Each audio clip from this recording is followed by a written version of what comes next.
We're live. We're live. We're back. We're live. We're back. We're still alive. We survived. We're alive. The podcast. Just. We survived. Just. Some of us survived a little bit better than some of the others. I think Serge was still alive the next day. We were dead. Me and Shuey were hungover as bollocks. Anyway, so welcome to season 2, episode 1 ish. We made the promise that we were going to revamp the podcast. This is ongoing. With Dips, who's in Serge's chat, is doing our graphics and everything. The next podcast will be on the 30th of January, and that will be the relaunch of the podcast. It will all be done on its own channel, new graphics, super slick, much better than we usually do, where somebody forgets to turn on their mic or something like that. Henry has literally just said that. He's like, wait, ... We can hear you all in round 1 and no one is muted. Serge's camera's probably about to die. So, yeah. Anyway, so, right. So, welcome to 2023. Happy New Year, everybody. Surgical, IndieVR, what have you been playing and what are you drinking? I've been... I did a top 20 IndieVR game video beginning of the year, so I just watched that, to be honest. There's loads on there. But since then, there's one that stands out. It's called Isle of Pan, and it's like a crazy... You take photographs and stuff, but you go into psychedelic trips and that. It really surprised me. It's a great game. Yeah. I watched your TikTok video on that, actually, and I was just like, yeah, I need to play this. This is like Pokemon Snap in a game. On crack. Yes. Yeah. On crack. Yeah, I think I might have a spare key, mate. I'll have a look. I'm sure I can sort you out of one. Sweet. Works for me. Yeah, works for me too. I can't see. What's that? Southern Comfort. Wow. Ooh. Snazzy. Feeling fruity.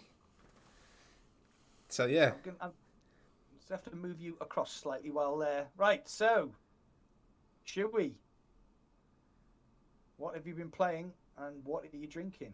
Okay, I am going to start off in that actual order, actually, and there's a reason for it. So what have I been playing? I've been playing a lot of Contractors, which has become sort of my typical go-to at this point. Like, a lot of my Discord, they really enjoy it. They like jumping on. They like just smashing it out with some random shit, whether it be like the ninja sort of stuff with the double jumps or just going straight up and jumping into ground war and, you know, trying to capture places. And it's still like now, like I'm not getting bored of that game. The mods in it are amazing. The zombie mode is fun. I even did like a 40-minute mini stream just before I had to go and pick up my kids today with Taz, who didn't have his fucking microphone on. So that was a bit weird. We couldn't really communicate while we were playing a very difficult version of the game. So yeah, I've been playing a lot of that. I've been playing... I've actually gone back to playing Half-Life Alyx, the original campaign. Cool. Because I just... I've played it once and I never played it again. So I've started playing again. So in fact, I'm actually going to start streaming that, I think, as well. Yeah. On the Pico 4, because why not? Yes, because... Yeah, that's what I streamed that's today. Yeah, that's something... Yeah, that's definitely something we need to talk about we'll talk about... Yeah, that was a really good experience. And I said in the stream as well, I might stream it, but it's like... Yeah, we'll talk about it later, how good it is on the Pico. Yeah. Yeah. I'm a Pico wanker now, so yeah. Yes, he is. So what am I drinking? Specifically, I'm not drinking any booze tonight. It's got nothing to do with how absolutely wankered I was on the end of year stream. It didn't put me off drinking. Like, I drank all the way through Christmas, and actually that is probably the biggest reason why I'm not drinking. I have actually quit drinking for a little while. I think it's important for us to have a very, very just quick talk about that, right? It's okay to not drink. I know that sounds like a weird thing to say, and it sounds like a cop-out because we're a drinking podcast and whatnot, right? And the thing is when things get on top of you, you need to take a step back. I'm not God. As much as I look like one, sound like one, feel like one. It's sometimes you need to take a little step back from when you have a problem, and drinking has been a problem for me recently. So yeah, I will probably come back to drinking my craft beers on the channel at some point, but for now I am teetotal. Oh, that's good. I'll see you in 2 weeks. I'm teetotal until I go to Serge's party, and that's going to be a There's no one-off. craft beer at that party, mate. Okay, then. So I'm having a dry January, but I've decided to make it a moist January. I'm the same as Shuey. I've drank far too much at Christmas and decided to have a break. So I've actually been off the Mac juice for about 2 weeks. But you know, tonight's special. So sorry, Mac, your voice is low apparently in your stream. Is it? Your audio is low. Had this yeah, I've had this problem with my mic. I don't know what it is.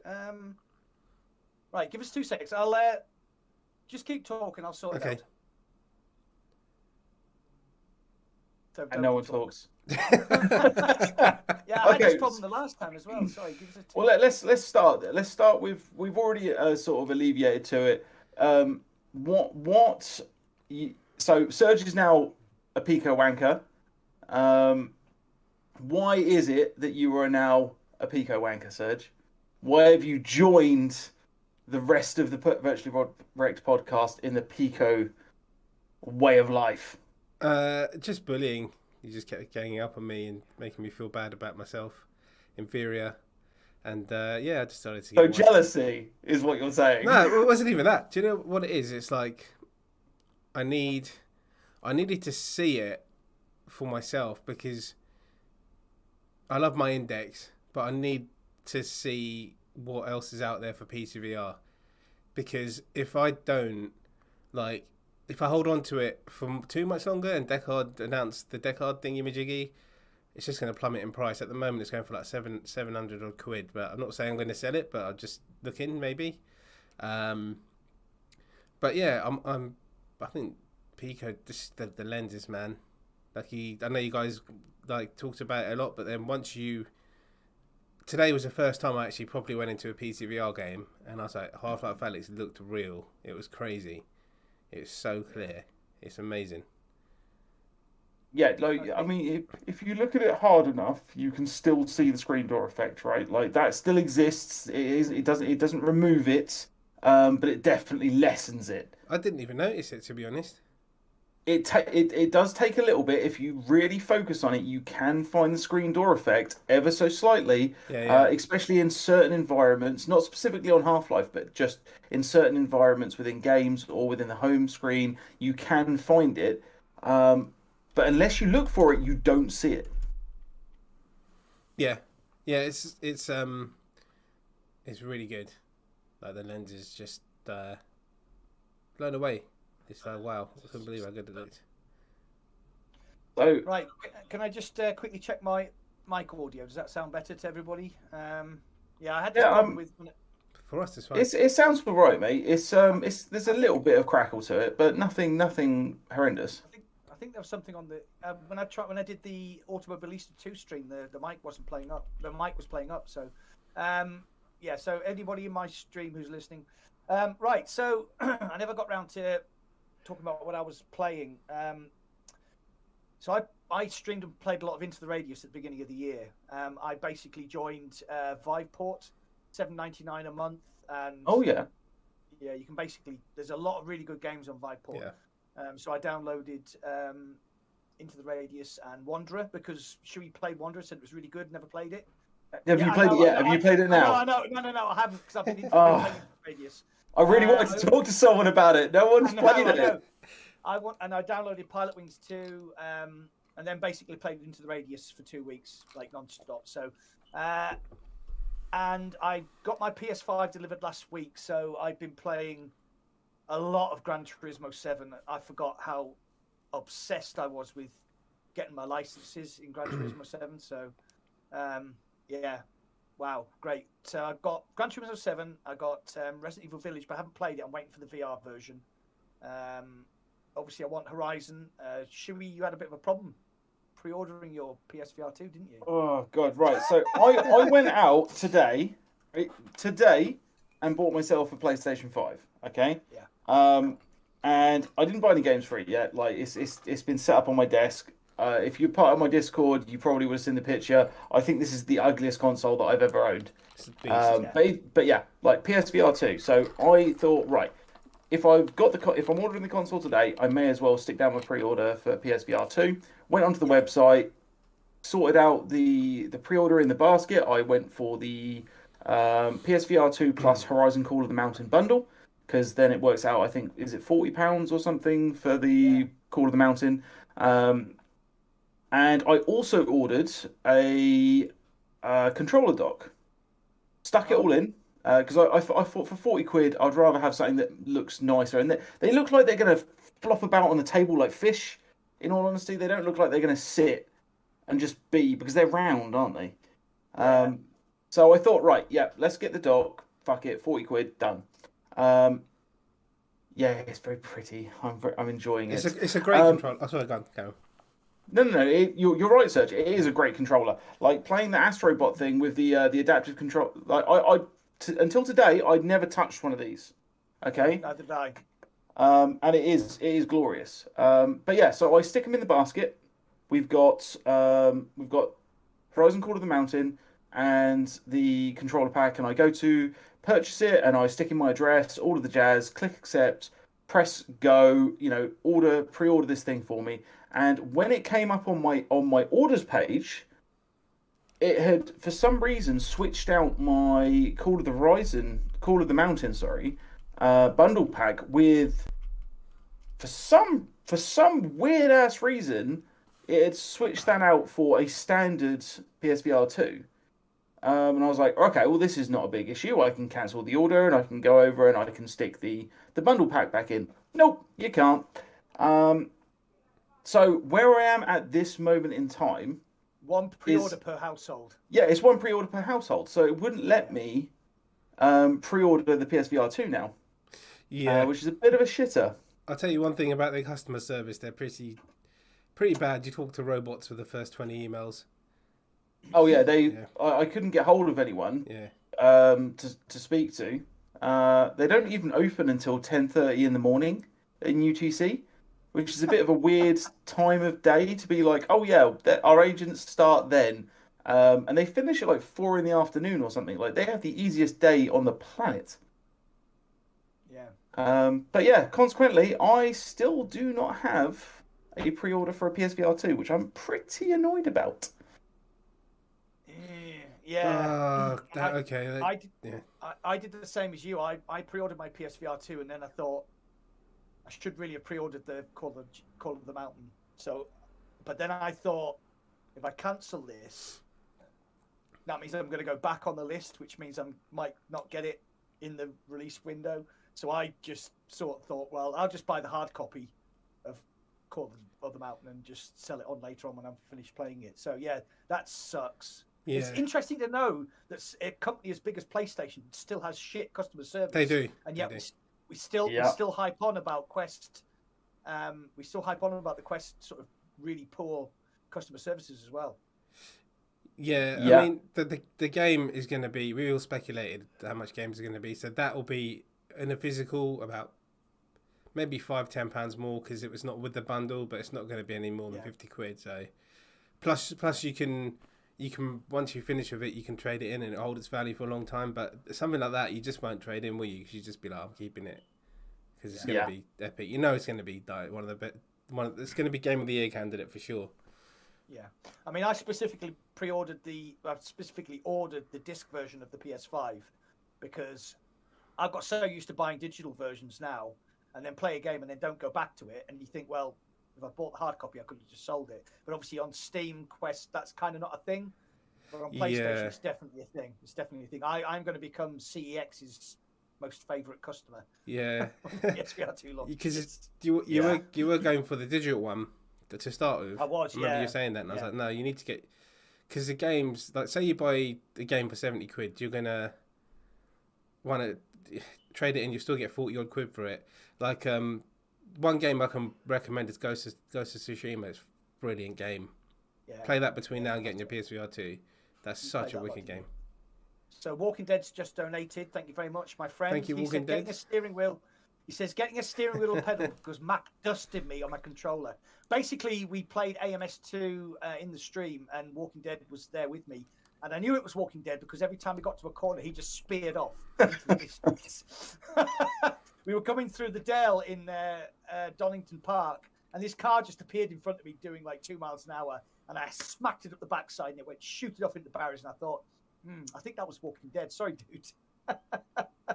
We need to actually make sure that I've got friends. Like, if anybody has a PS5 already and they want to friend me, oh yeah, that's a good idea. My name will be Power on VR on there somehow. So yeah, look, I think so. Anyway, I haven't even finished setting it up. Like, I started setting it up at like 6 o'clock. Anyway, there is something. Yeah. There is something I would like to talk about because my chat is talking about it a lot. Which is to do with the horizontal versus vertical issue of the PS5. So if you haven't heard about this, there was a thing from Wololo on Twitter in the news about 3 weeks ago now, which stated basically that there had been issues surrounding having your PS5 in the vertical position. And the idea is because it has a liquid metal cooling system. Oh yeah, I heard about this. A liquid metal heatsink system. So, and the article stated that like they'd opened it up and it had actually been dripping onto other parts of the PCB, which obviously like you don't want any kind of conductive material anywhere near those points. On any motherboard, on any piece of electrical equipment, because that's only going to conduct electricity and create a short circuit and inevitably fuck your device, which for a £400-500 console isn't the best. However, this got blown out of the proportions. Like, everybody reported about it. Every gaming site, every news site, like Facebook had it, Twitter had it, TikTok had it, everybody had this. Like, everyone was up in arms because, you know, this is one of the, you know, most prolific consoles on the planet. Yeah. Turns out, Wololo actually rewrote their statement because they got something very, very wrong. And it wasn't the actual consoles that they had looked at were consoles that had been in for repairs, had actually been opened up, pulled apart, and then when they had opened them up themselves, then there was the issue. They could see the issue because obviously it either hadn't been put together properly or something had gone wrong with some other components. So this is not new consoles. This is not consoles that haven't been opened. This is just consoles that have been in for repair. So if your console hasn't been in for repair, you don't have to worry. There are plenty of people that have this device and have had this device, millions and millions and millions of people that have had this sitting vertically for 2 years without issues. So don't panic, don't worry. It is just an accidental scare. This brings up something. I mean, people might not remember the Xbox 360. I actually once repaired my Xbox 360 with a hairdryer. Yep. Do you remember? I used to make a lot of money out of that red ring, mate. What were you doing with a hairdryer, Mac? The red, fuck off. It was my wife's. Right. So basically, so fuck off, Serge. If you had your Xbox 360 vertical, what happened was the chip had the like we talked about had the heat sink, and what would happen is as it got warm and played, the chip would start to slip. The heat sink would melt and the chip would start to slip. So what you'd had to do was you had to open your Xbox 360 and you had to basically run a hairdryer over the chip, and that would fix the problem. And I got the red ring of death on my Xbox 360. Oh my God. On the internet, riddler diddler. You can use a hairdryer to fix it. Used a hairdryer and it fixed. It also goes back to the Xbox One. Original.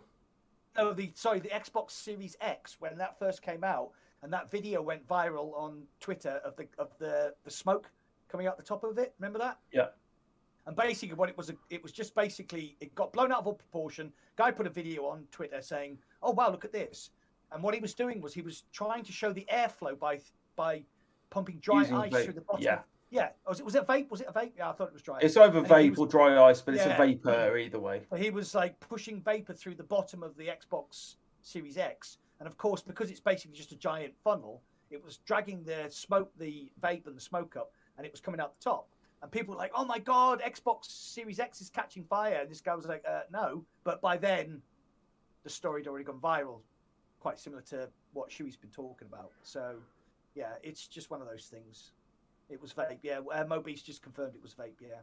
I thought it was something like that. Yeah, so we're all now PS5 wankers apart from Surgical. Again, this is I swear what me and Mac actually talk in the back alleys when Surge isn't around, and we're like, oh, what can we persuade Surge to get? And then we'll get, what can we persuade Surge to sell? Because actually, what me and Mac have figured out now, right, is the moment you sell your index, we're going to rebuy indexes. Yeah. Well, I'll tell you what, it's a fucking conspiracy, because 6 months ago, you're like, fuck PlayStation, no, never, oh no, blah, blah, blah. Matt goes, oh, sell your PlayStation, get the Quest 2. Yeah. Perfectly reasonable, because you would rebrand it as IndieVR. He's so convincing at lying, isn't he? Look at this. I know. I'm saying at this. I can jump on either bandwagon here, so and I'm happy just to sit and watch it fall apart. So the argument was, Indy came to me and he said, I've got a PS5, I'm going to get a PSVR 2. And I said, well, you've rebranded as Indie. You need to get a Quest 2 because that's where all the independent titles are because of side quests. So we kind of went back and forth, and he decided to sell his PS5 and get the Quest 2. Whereupon me and Chewy basically went out and bought PS5 straight away. But what pushed you over the edge? What actually changed that? What for you both of you? What changed that? Gran Turismo 7 and Resident Evil Village. Sorry, if that's not what changed my mind. What changed my mind was, so there's two people in the industry that I really respect. I've met both of them. It's Mike from Virtual Reality Oasis and Cass from Cass and Cherry. And they both got the demo at the... I can't remember, it was just right at the beginning of the year, or was it just at the end of the year? What, CES? CES or GDC, I can't remember. And Mike came away and said, this is the only thing I can think about.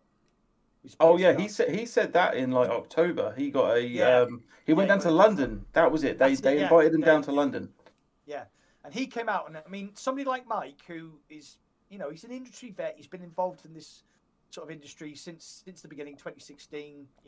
When his channel started, and then Cass did exactly the same thing. She was like, I played Horizon Call of the Mountain, blown away, and she said that's all I can think about. So.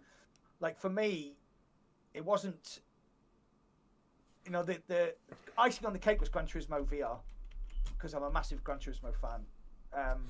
So that was what changed my mind. I don't know how you feel, Shuey. Okay, so I went through a kind of peaks and troughs with this one. So I said I think I said at the end of September, it might have even been November, that I was saying, right, I am actually going to buy this.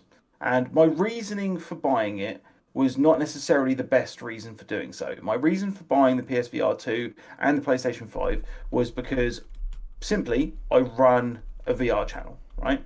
So my thought was this is one of the big things. If Deckard doesn't come out this year, this is probably going to be the biggest release of this year if you don't count the Quest 3, which would arguably be the biggest, but I'm not certain. So that was my initial thought. And then you persuaded me on the podcast. Maybe I shouldn't get it. Because I was deciding on whether or not I was going to hold off my money and how I was going to actually sort out my finances. At the time, I still had quite a lot of money left to pay off on my PC that I got. And so, I decided not to get it. And then YouTube blew up over Christmas, and I instantly just had enough money to go and buy this thing. And I was just like, do you know what? Right, I've paid off my PC.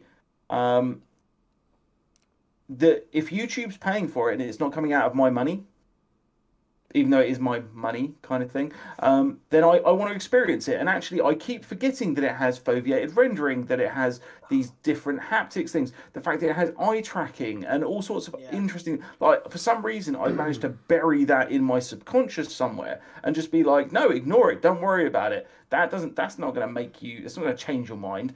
And now I'm really, really hyped for this. Like I'm super hyped for it, and I still can't tell you which game I'm actually hyped about, but I am really hyped for it. Come on in, Shuey. Come on in, Indy. Give us your opinion, because you have yet to buy your PS5, have you? You sold one. I think it's to do with. I think honestly, it's Tassos constantly going on about the PSVR 2. He came in my every fucking stream I do. PSVR 2. He's like a fucking. He's on commission. He's a parrot, mate. Yeah. Tassos. PSVR 2. PSVR 2. So basically, Tassos, wow, that was. That was that was terrible. That sounded like an Indian doing a Greek. I couldn't hear myself. Tassos, that's why. I know. Tassos works in a restaurant in Greece, and he's a good friend of us. He's a good friend of all three of our channels.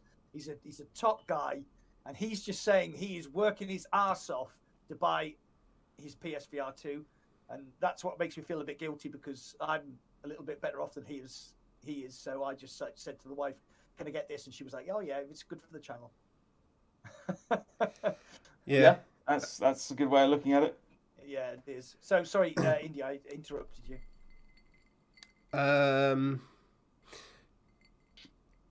Yeah, I could have pre-ordered it. To be honest, I could have pre-ordered it the other day, but I just got the Pico because I need.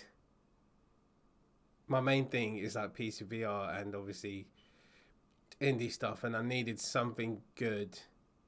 Yeah. I needed to make sure I had a good PC VR headset if I was going to sell my Index. Because I need to. This is a separate issue, because people may not know this in the podcast, but we are all Pico wankers now, aren't we? We are indeed. Mm-hmm. Why?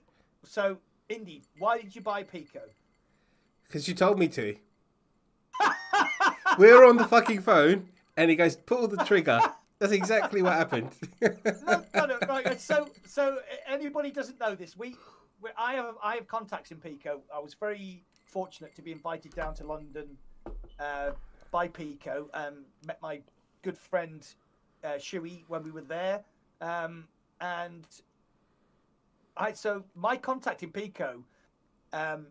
I've actually said to her, "Can you supply Indy with a Pico 4, because we want to have this like Triumph Europe, me, him, Shuey doing like Pico stuff." And she was like, "Oh yeah, I'll get on it." But they kind of dragged their heels a bit, didn't they? And then you just one day you just went and thought, yeah. Because what it is, it's like it's not down to. It's great. She was trying to sort it out, but it's not as simple as it seems. So from what you were telling me, it was like I just thought, you know what, I need to do this now, because if they announce the Decard tomorrow, my 700 odd pound Index is going to drop down to 600, 550. Who knows how low it's going to go? Because and I've had it for a year and a half, and I love it. If that had the Pico lenses. If I could just unscrew the lenses from the Pico and put it in the Index, I would. So this right. So anybody that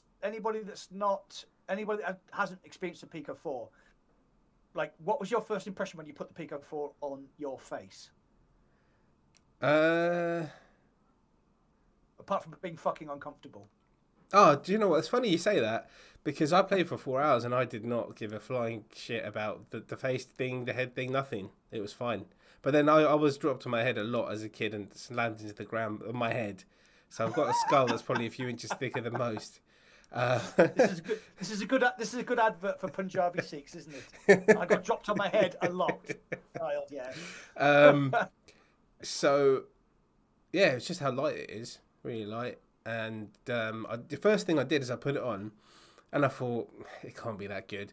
And then I spent an hour watching 4K YouTube. I was like, wow, this is amazing, because it's better than looking at it on your TV. That's how, if you got a 4K TV, it has to be a pretty decent one to look that good. It was amazing. It was great. And then I played a game which we're going to talk about later, the survival one, and you can't tell with standalone too well, but it looks really cool. But then today, which we're going to talk about later on as well, when I put Half-Life on, I did a stream and I was like, wow, it's I didn't play it. I saved it for when I put the stream on from like a proper reaction, and I was amazed. It was like, but yeah, I like the controls as well. I prefer them to the Quest 2. Oh, do the reload thing. Do the reload thing. What's that? Do the reload thing. The reload thing with the batteries, man. Oh, have you not taken your batteries out yet? No. Oh, What? do it, man. You've got Do to. It's like the reason to have the controller. Hold it up so we can see. Right. What do I do? Push it? Right. Other way up. Other way up. Other way up. Push it up. No. No. Turn the controller the other way up. The other way up. Oh my God. Yeah. Right. Now pull the slip down.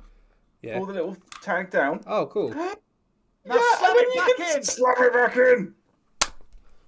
Yes. I slapped it It's back like in. reloading a gun, man. It's amazing. But compared So to, I'm just going to, sorry mate, just going to say, the contours in this, I've got big hands as well. The contours in this are a lot more, they fit your hand a lot more. This is thicker, but it's just like straight shaped. It's not, there's no contours on it. If you look carefully, you've got contours on this where it goes around there and it kind of goes in there as well. And it just fits in your hand a lot better. And I like the buttons more as well. They feel a bit more quality for some reason. Yeah, They and feel a lot more quality. You can't actually see it on the stream, but this is textured. Yeah. And it kind of holds your hands really well, but perhaps Serge didn't do it well enough, so I'm going to do it myself. It's like a fucking gun. It's awesome. Yeah. And, I'll tell you what though, you don't need no batteries for this bad boy here. It's already the king. Sell it. All right. Tomorrow morning I'll send you a message. I sold it for 20 quid, Mac. So the whole, just get rid of it because you told me to. But yeah, I do. The Pico's. It's. I know you guys were going on about it. I was like, it can't be that good, but it's like it's so light. I can just lift it like that. It's not just like small. Yeah. The thing. I mean, I was live streaming into the Radius, and I forgot to put I've got a Bobo VR adapter for a battery for the Pico, which sits on the back of the strap. And I got so into playing into the Radius, I missed the fact that the Pico said the battery was going to die, and it died. And I was running Virtual Desktop, and I thought, shit. So I quickly switched to my Quest 2. Luckily, Virtual Desktop is so clever that if it's running on your PC, you can use multiple versions of Virtual Desktop. So I switched from Pico to Quest 2, and it picked up the fact that I was still playing into the Radius and just carried on. Yeah, you and said. I was like, wow, that's amazing. But at the same time, I put the Quest 2 on and went, fuck me, because immediately the field of view went dunk, and the screen resolution was just below what I'm used to now, because the Pico 4 has become my main way of playing PC VR. So yeah. So Shui, how do you feel about that? Specifically, what? Sorry. The screens and the lenses. I'm pretty happy with. So, I did my stream earlier today on my Pico 4. And as I said, it was only 40 minutes and we were just playing contractors. The actual screens themselves and the field of view are great. I'm a big fan. The contrast on the Quest 2 seems to be dialed up to 11 as standard, which I personally like. I don't care if things don't look as real to life in a lot of the games we play in VR. I'd actually rather them really pop. Like I quite like the gaudy feeling, like extra like extra green grass, extra blue skies. I actually quite like that. But HDR and turn the contrast up to max. Exactly, right? So when I was playing earlier, it's very noticeable very quickly that contractors that everything looks more realistic when playing on the Pico, but mainly not because of the extra field of view and the extra good screens. It's because the contrast is dialed all the way down, and what you actually get is a lot more sort of autumn grayscaling, and it looks really good. It really puts you in the game that bit more. But yeah, it just looks a bit muddy, I guess, is the way I would put it. I'll tell you what I did notice. Really? So I went on Pop One and I was playing on the index for ages, and I noticed exactly what you're saying, but only in Pop One, not in Half-Life Alyx, but in Pop One I did. It was like a different color palette. It seemed like. Yeah. Yeah. Yeah, that's exactly what it was, and I'm not complaining about that at all, actually. Although I do generally prefer the contrast on things to be further up because I like that sort of gaudy popping color. Playing Contractors earlier with it made it slightly more difficult, in fact, because I was trying to use iron sights in the dark on the zombie mode, and I was struggling. Like people were watching me. Like I think what's his name? Monkey in my Discord was watching, and he was like, "Yeah, you seem to have when you're doing it on the quest, your reloads seem to be faster, your shots seem to be more on target and things." And it might just be that I'm not seeing as well, and I'm not quite as used to the controllers. Yeah, this is the thing for me. The ultimate test is Pop One, so I went in just to test out virtual desktop. Because I was a bit skeptical because I was like, I'm so used to being wired, and I'm like, it's just the wired, and there's a wire, but I've got the old thingy on the ceiling. Which, if I did ever get the PSVR 2, I would use that cable pulley system thing, and I did a bot battle, and it's weird because I thought the reloading was really quick. The climbing and stuff was pretty good. Peeling the banana, oddly enough, was the first peel was a bit weird. I think with the index you get a bit more flow, but I need to play a bit. I know Crash hated it. He's like, he said to me yesterday, he goes, I can't play Pop One without my index because his win rate went down to like 10% from whatever it is. Yeah, typical Crash though. He blames what's the saying? The bad workman blames his tools. Tools, yeah. Just as a point in my chat, people are trying to look for my PSN ID. I had it to friends only, so you should now be able to search for Mac in VR. Right. I don't know if you know that. You'll probably be able to search for Power on VR once he's got his things set up. You just need to put your privacy settings to anyone so that people can find you. So try that now. Sorry to interrupt. Zen Quality's back, by the way. He's been away for a while. Hey Zen, how's it going, my guy? Zen, how you doing, mate? Okay, so we are now Pico 4 wankers. We've all got Pico wankers. Yep. Can we please talk about Survival Nation? Yep.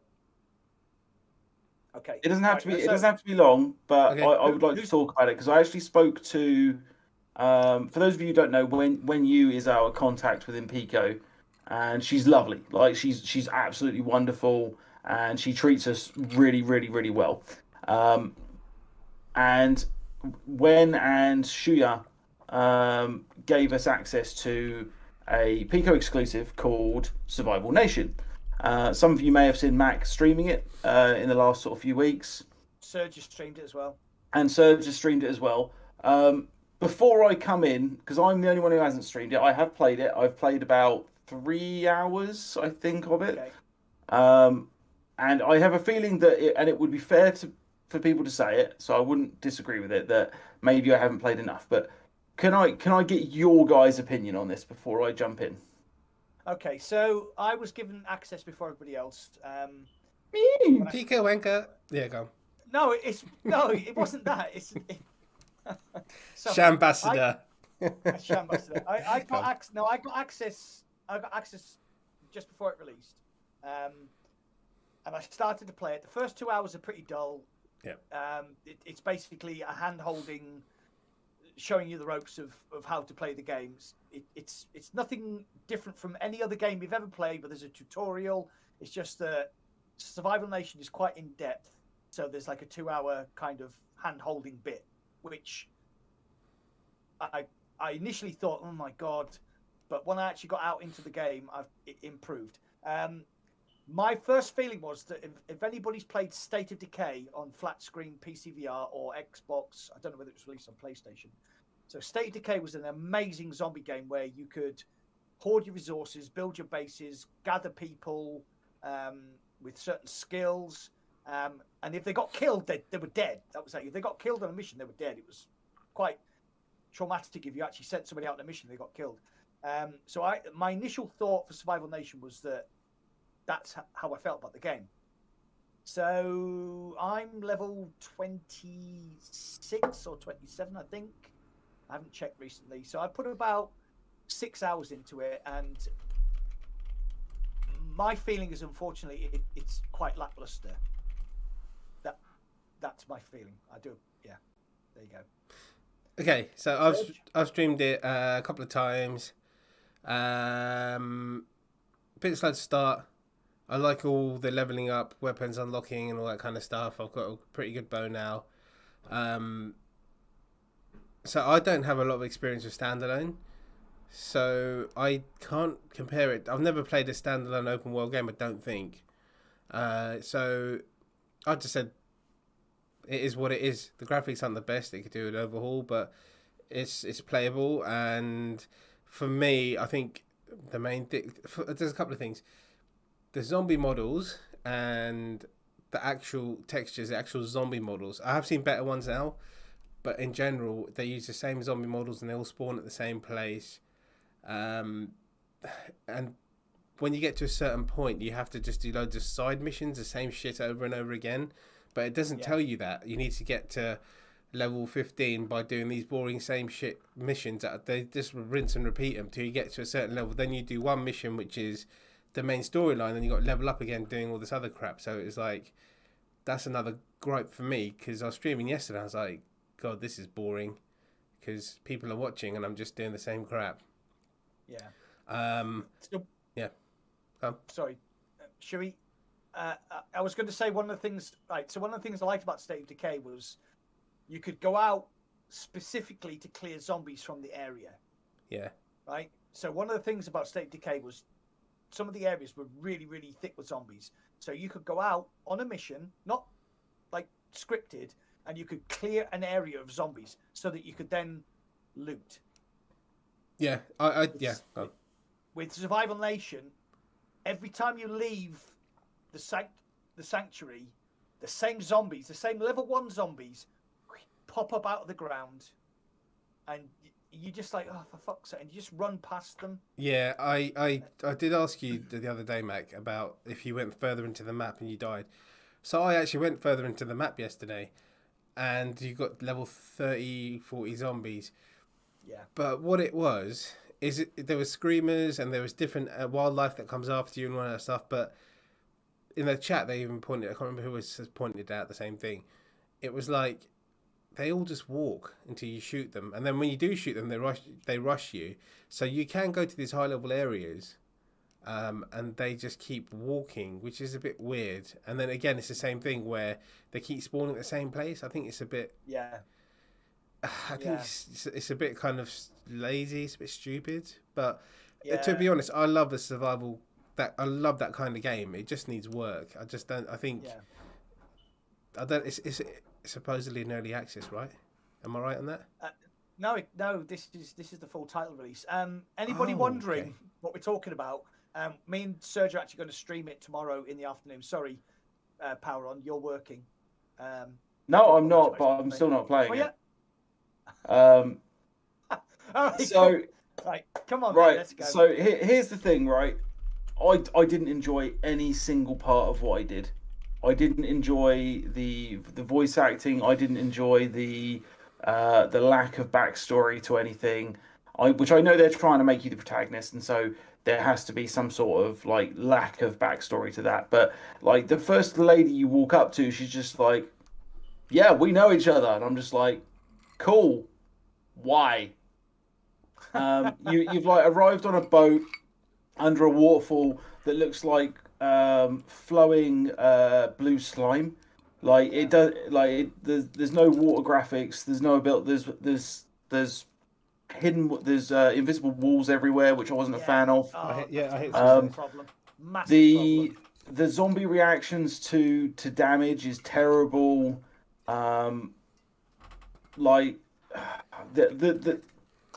This is a dedicated zombie survival game, right? And the zombies from Pavlov's Shack have better animations, better sounds, and this is a free game. Pavlov's Shack is a free game. Yeah.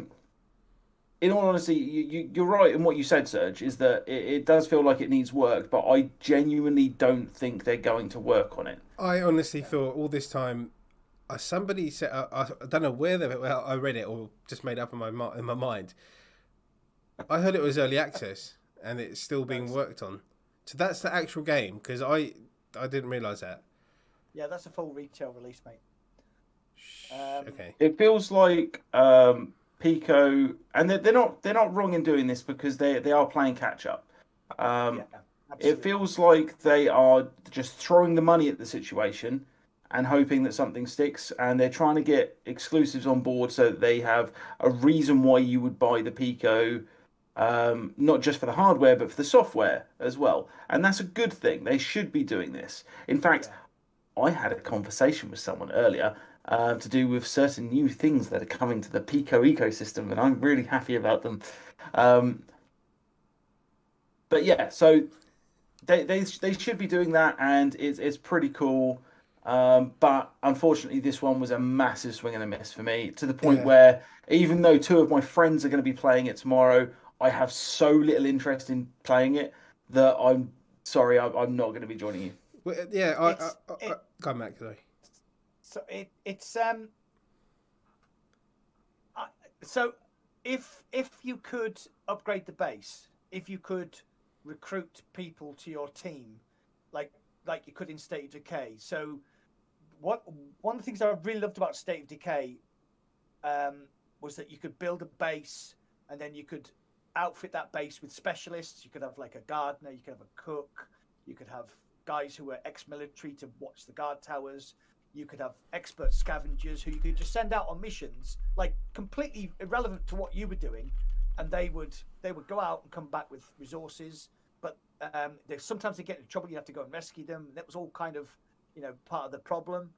But I think that's what Survival Nation missed completely.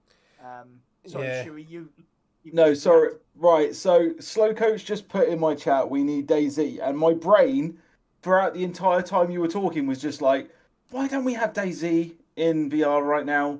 Like, that's the game I actually want to play. Like, we don't have DayZ in VR other than we have PavZ, and we have a mode in Contractors that me, Taz, and somebody else, Fitz, some randomer.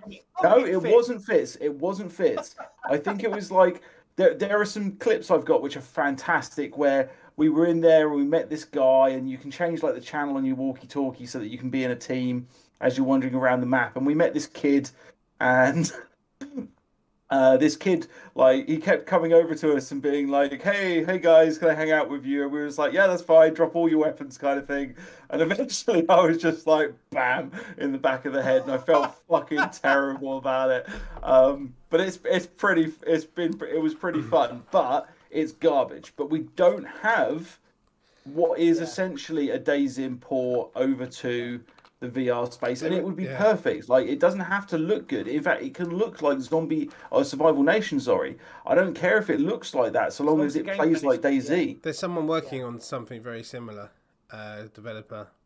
It's early days yet, but it looks like if he does do it, it'll be great. It's very early days, but he's working on a very DayZ-like game. That I would be interested in, mate. So Weeble's just asking my chat. Fast travel in Survival Nation would be handy. There is fast travel in Survival Nation, but you have to get to the other bases in the map to unlock it. Which I did. Unfortunately. Oh, I never got there, you see, because I ran into a group of like level 30 zombies. Yeah, I got there.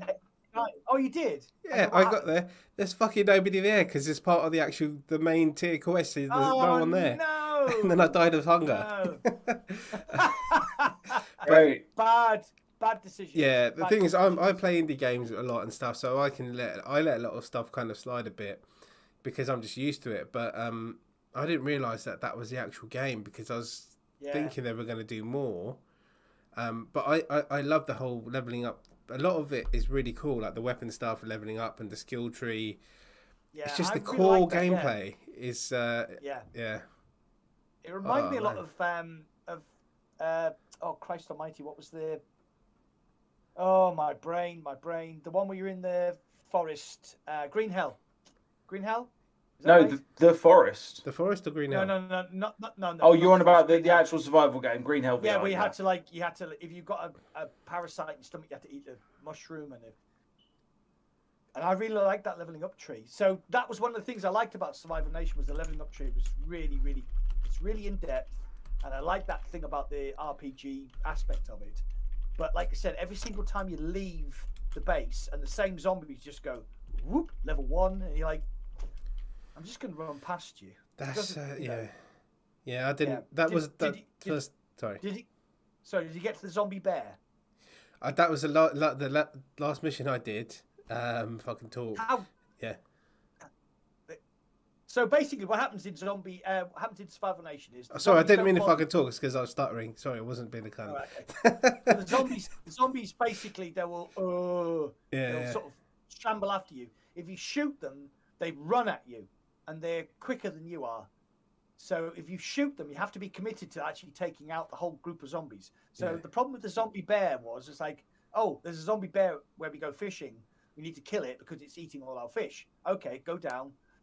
Like, there's the zombie bear. Shoot the zombie bear. Zombie bear rushes at you. You can't run away. Zombie bear's like massively levels above you, kills you. Shit. So the way I got around it is I managed to trap him in a glitch by sort of, there was like a little wooden structure, and I was stood behind it, and I shot him, and he ran at the structure and was going, ah, and I just went bang, bang, bang, reload, bang, bang, bang, reload. He died. Yeah. Mission over. Yeah. So it's kind of like, who designed this game? Who were the guys who did the, the sort of testing? Who's the person who signed off on this game to say, yeah, this is ready for release. This is a big Pico exclusive. We're going to release it onto the Pico headset. We're not going to actually advertise it. We're just going to release it. Nobody knew about it. It's one of the things that Pico has a problem with. Yeah, I'm gutted that that's not early access. I really thought it was, so I was holding out some hope. Yeah.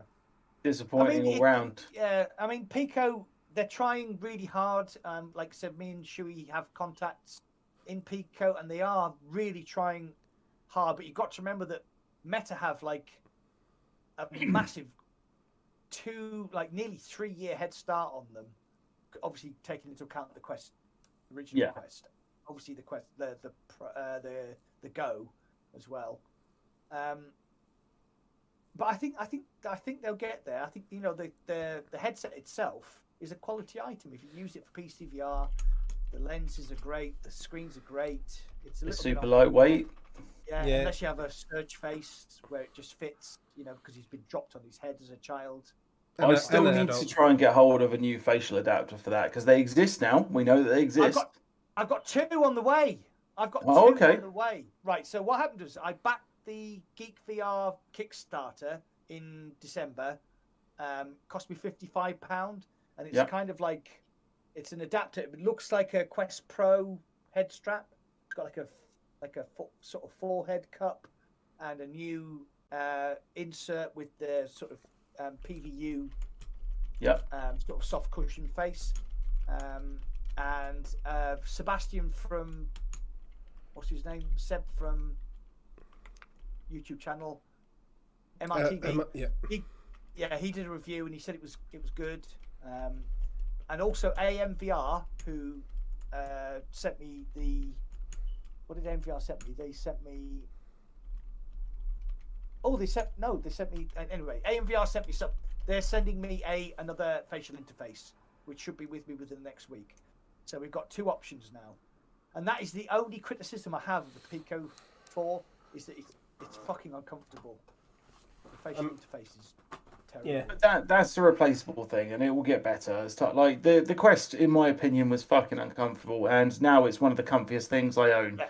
So that's a problem that can be fixed. Right, Yeah, we've absolutely. spoken a lot about Pico. We've spoken a lot about Survival Nation. Serge, pick a topic to move on to. Well, give me a second. We've got a few. I know one that I would like to talk about, but Quest 1 Well, being why don't you ditched. just talk about them? what's that? Yes. Quest that's 1 a being good one. ditched. Yeah. I still didn't hear you. I don't. The Oculus Quest, the Quest 1, they're... Oh yeah, the Quest 1. Yes. 3 Good thing, years. bad thing. 3 I mean, years. 3.5, yeah, 2019, wasn't it? Imagine if you bought May. a phone. Imagine if you bought a phone and the manufacturer said, "Yeah, that's it. 3 years." Okay, let's just without anything else. Do you think this is a good thing, a bad thing, or neither? Right. So my problem with it is that they've said we're not going to support the Quest 1 anymore. That's fair enough. But they're going to take away the social aspect. So now you cannot use the Quest party chat. You cannot go to a Quest, somebody who has like a Quest home. You know, you can be invited to the home. So it basically cuts Quest 1 use. I mean, I know there's not a lot of them. They sold less than 1 million, I think. Somebody correct me in the chat if I'm wrong. But you're taking the legs away from like your user base. So people who might not be as modern as we are, and talk about PSVR 2 and Deckard and Quest 3 and Pico 4. You got somebody just bought a Quest and then just use it for social aspects. Gone. Like, that's my opinion. I think that's a stupid decision. Yeah, I think they're having it till 2024. They're updating it and all that kind of stuff. But what's that going to be? 5 years, I guess. Less than 5 years it would have been out. Yeah, but they're losing social aspects now. Yeah.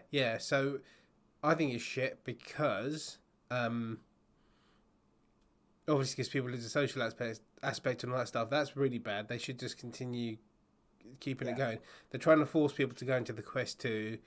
And then people in poorer countries who can only get the Quest 1 or only afford the Quest 1 or for whatever reason they only can use the Quest 1, I think they're getting shafted. So, yeah. And then and the price hike makes a massive difference that they did last year, right? Another $100 or dollars. Yeah. Because the Quest 1... We've got friends in Brazil who said that the Quest 2 went from being a year's worth of saving up to being 2 years worth of saving up because of that price hike. Yeah, 2 years' wages it is. Yeah. No, that's true. It was what was his name? CYTT? The guy who interviewed us. Sty. Oh, Sty. Yeah. Sty, yeah. Yeah, so people aren't as, we're lucky because we have access to all this stuff. Some people just about have access to the internet and their only way into the outside world is via the internet and maybe their Quest 1 and all that kind of stuff. So I think they should just should have just kept it going. Like, I don't think it's going to... I don't know. How much does it cost them to keep it running, all that kind of stuff? I don't know. In the grand scheme of things. In the goodwill, yeah. Sorry, Shuey. Okay, I'm going to present the other side of the argument on this. And feel free to hate on me, people. By all means, throw those opinions out there, right? And I'll try and defend my position. That's fine. As who was it who was saying it? Walking Dead. He has also put that it is holding us back. The Quest 1 is holding us back because any content that comes out on the Quest 2, the Quest 3, the Quest Pro, that has to be taken into account of the fact that the Quest is part of the existing ecosystem. Right? So those things like have to be taken into account, and if they're not, then Quest is getting fucked over, and if they are, then everybody else is getting reduced because of these 1 million Quest users. Yeah, I understand what you're saying here, but what's happening here is that's not what's happening. They are cutting this. So you have to understand, when the Quest 2 came out, there was a lot of people who moved on to Quest 2, so therefore they were like, oh, we're going to make games for Quest 2. Quest 2 sold what, 16 million, 17 million at the moment. Quest 1's this hit. They're cutting off the social aspect of the Quest 1. They're not like saying, people who've got Quest 1 have to accept that they're not going to be getting the latest games. They must have already accepted that. Yeah. They cut off the social aspect of Quest 1. And I think that's a financial decision, which is petty. I don't think it's just a financial decision. I really don't. Like, yes, there has to be an element of that because you've essentially got to have an entire department dedicated to an old piece of hardware that's no longer being sold. Like, they are literally not making money out of that piece of hardware. It's 3 years old. What if they did it's 4 years old, to be fair. It's well, yeah, technically.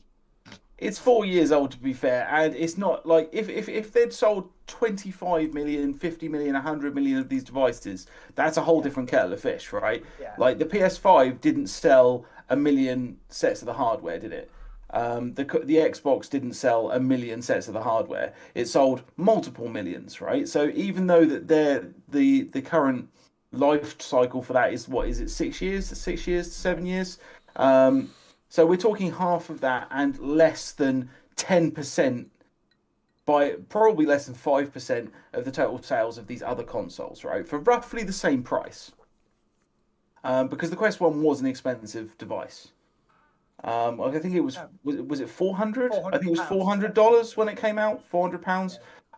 So it's not just that, but also it's a separate set of software that you're developing socially for that particular headset. Compared to the Quest 2 or the Quest 3 or the Quest Pro, which are going to be using all the same sort of software in order to keep them all together. What I think they should do, because, like, here's the thing. The Xbox 360, it doesn't talk to the Xbox Series S, does it? Like, the social aspects aren't on the same wavelength. And most of that is to do with the fact that they don't have the same games. But we're getting to the point where the Quest 1 won't have the same games as the Quest 2 or the Quest 3 or the Quest Pro. So what I think they should have done, in the defense of my position, is that they should have created a separate ecosystem for the Quest 1 users. Yeah. So the Quest 1 can speak to Quest 1, and they're not, fair enough if they don't want to update it anymore because it's actually just a financial black hole for them. I understand. But they should have just said, right, here is the final update for the Quest 1. Here's what you have to go forward with now. If you decide to buy one secondhand, you at least know what you're getting for it. But I don't like... I know that we're in a financial crisis. I know that a lot of people cannot afford this hardware at the moment, and I really do feel for them. But I don't like the idea that old hardware is going to be stunting the growth of new and future VR hardware. When we're if you've read the news articles in the last couple of weeks, so many of them are talking about 2022 being a plateau year for VR, right? Yeah, and nothing happened, because nothing's fucking happening. Despite Quest sales being insane over Christmas for 2021 and 2022, it's still a plateau year. And we don't want that. We want it to keep fucking going upwards. And in order to do that, I think, there has to be some sacrifices. I could talk about over and over, and I could keep going, but it's quite simple. You just have to look at the chat. The chat's blown up about the Quest 1. The chat has absolutely blown up. Everybody's commenting about it. It's how quickly, so consoles have a 6-year life cycle usually. You get get the Xbox. I mean, the last console I bought apart from PS5 was the Xbox One, and then 2 years later they bought the Xbox One Pro, and that whole console lifestyle lasted about 5 years with the Pro, because it like upgraded to 4K. But you can still play your games. So actually, what you were saying, actually that fits. Yeah, that kind of fits into the time scale we're talking about now. People just have to accept, I think, that Quest 1 is old school. Quest 2 is going to be superseded by Quest 3 this year, 2023. What's happened? Meta being meta. Have a look at my chat.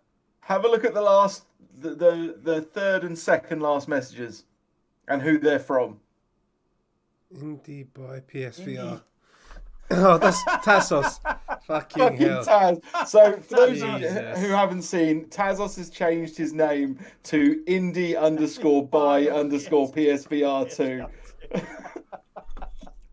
Or he's... God. Yeah. Okay. Hilarious. Well done, buddy. Then he's going to start saying, contractors. Yeah. And is that going to be on PSVR 2? I'm sure it is, right? Well, contractors? Yeah. I really hope so, but I don't know if it will. Maybe if we send Tassos down to the head office, I'm sure they'll do it pretty sharpish. Just outside with a banner. Contractors. Honestly, I'll join him. I play enough of it at this point that I've only played it 3 times. Still, I've hardly played that game. I've just mate, you need to come and join us on one of our nights, mate. Yeah. If I just one of the things that's just come up here. So with PSVR 2, there's lots of rumors that that Half-Life Alyx is going to come to PSVR 2. Okay, that's fine, right? I'm really happy.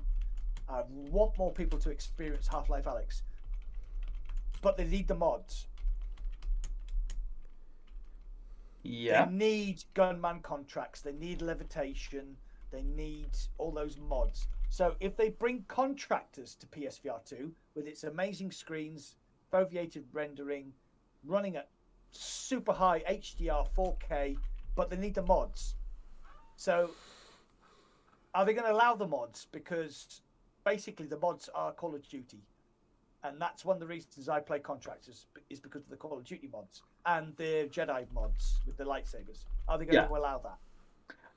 I wonder whether they can do something similar to how contractors have done it, because they've made their mod section almost universal between PC and Quest. Like, you don't have to create necessarily something for one or the other. You can create something for both.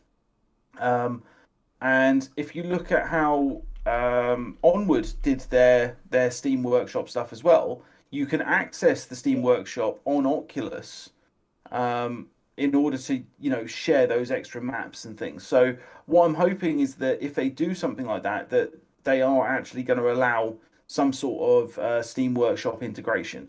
However, knowing how Sony work, I would be very surprised if they allow any of it, because they are super strict of what software, what ones and zeros are even allowed to touch their console.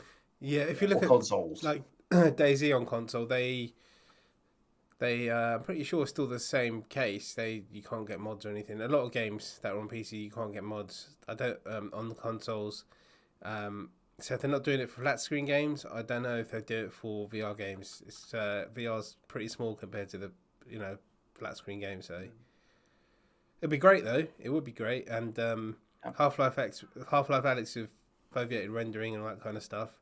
I know PlayStation have made deals. Stable 90 frames per second. Oh wow. Yeah, a few months ago they were saying, because Stable 120. What's it called? Like just Ghost of Tsushima and some other games. They came out on PC maybe a year and a half, 2 years after release, but they openly said, Sony, that they're gonna be bringing their games to PC a lot sooner, so they might be within a year moving forward. So there could be some kind of deal where it works both ways, so the PC games go onto the PlayStation. So to me, Half-Life Alyx on PSVR 2 is a no-brainer. PlayStation should be at the feet of Gabe Newell saying, not give us like throwing money at him because Gabe doesn't need money. Just saying, let us do this. And Gabe should turn around and say, yes, if you allow mods. That's it. That's the final thing. We'll give you the source code. You can port the game.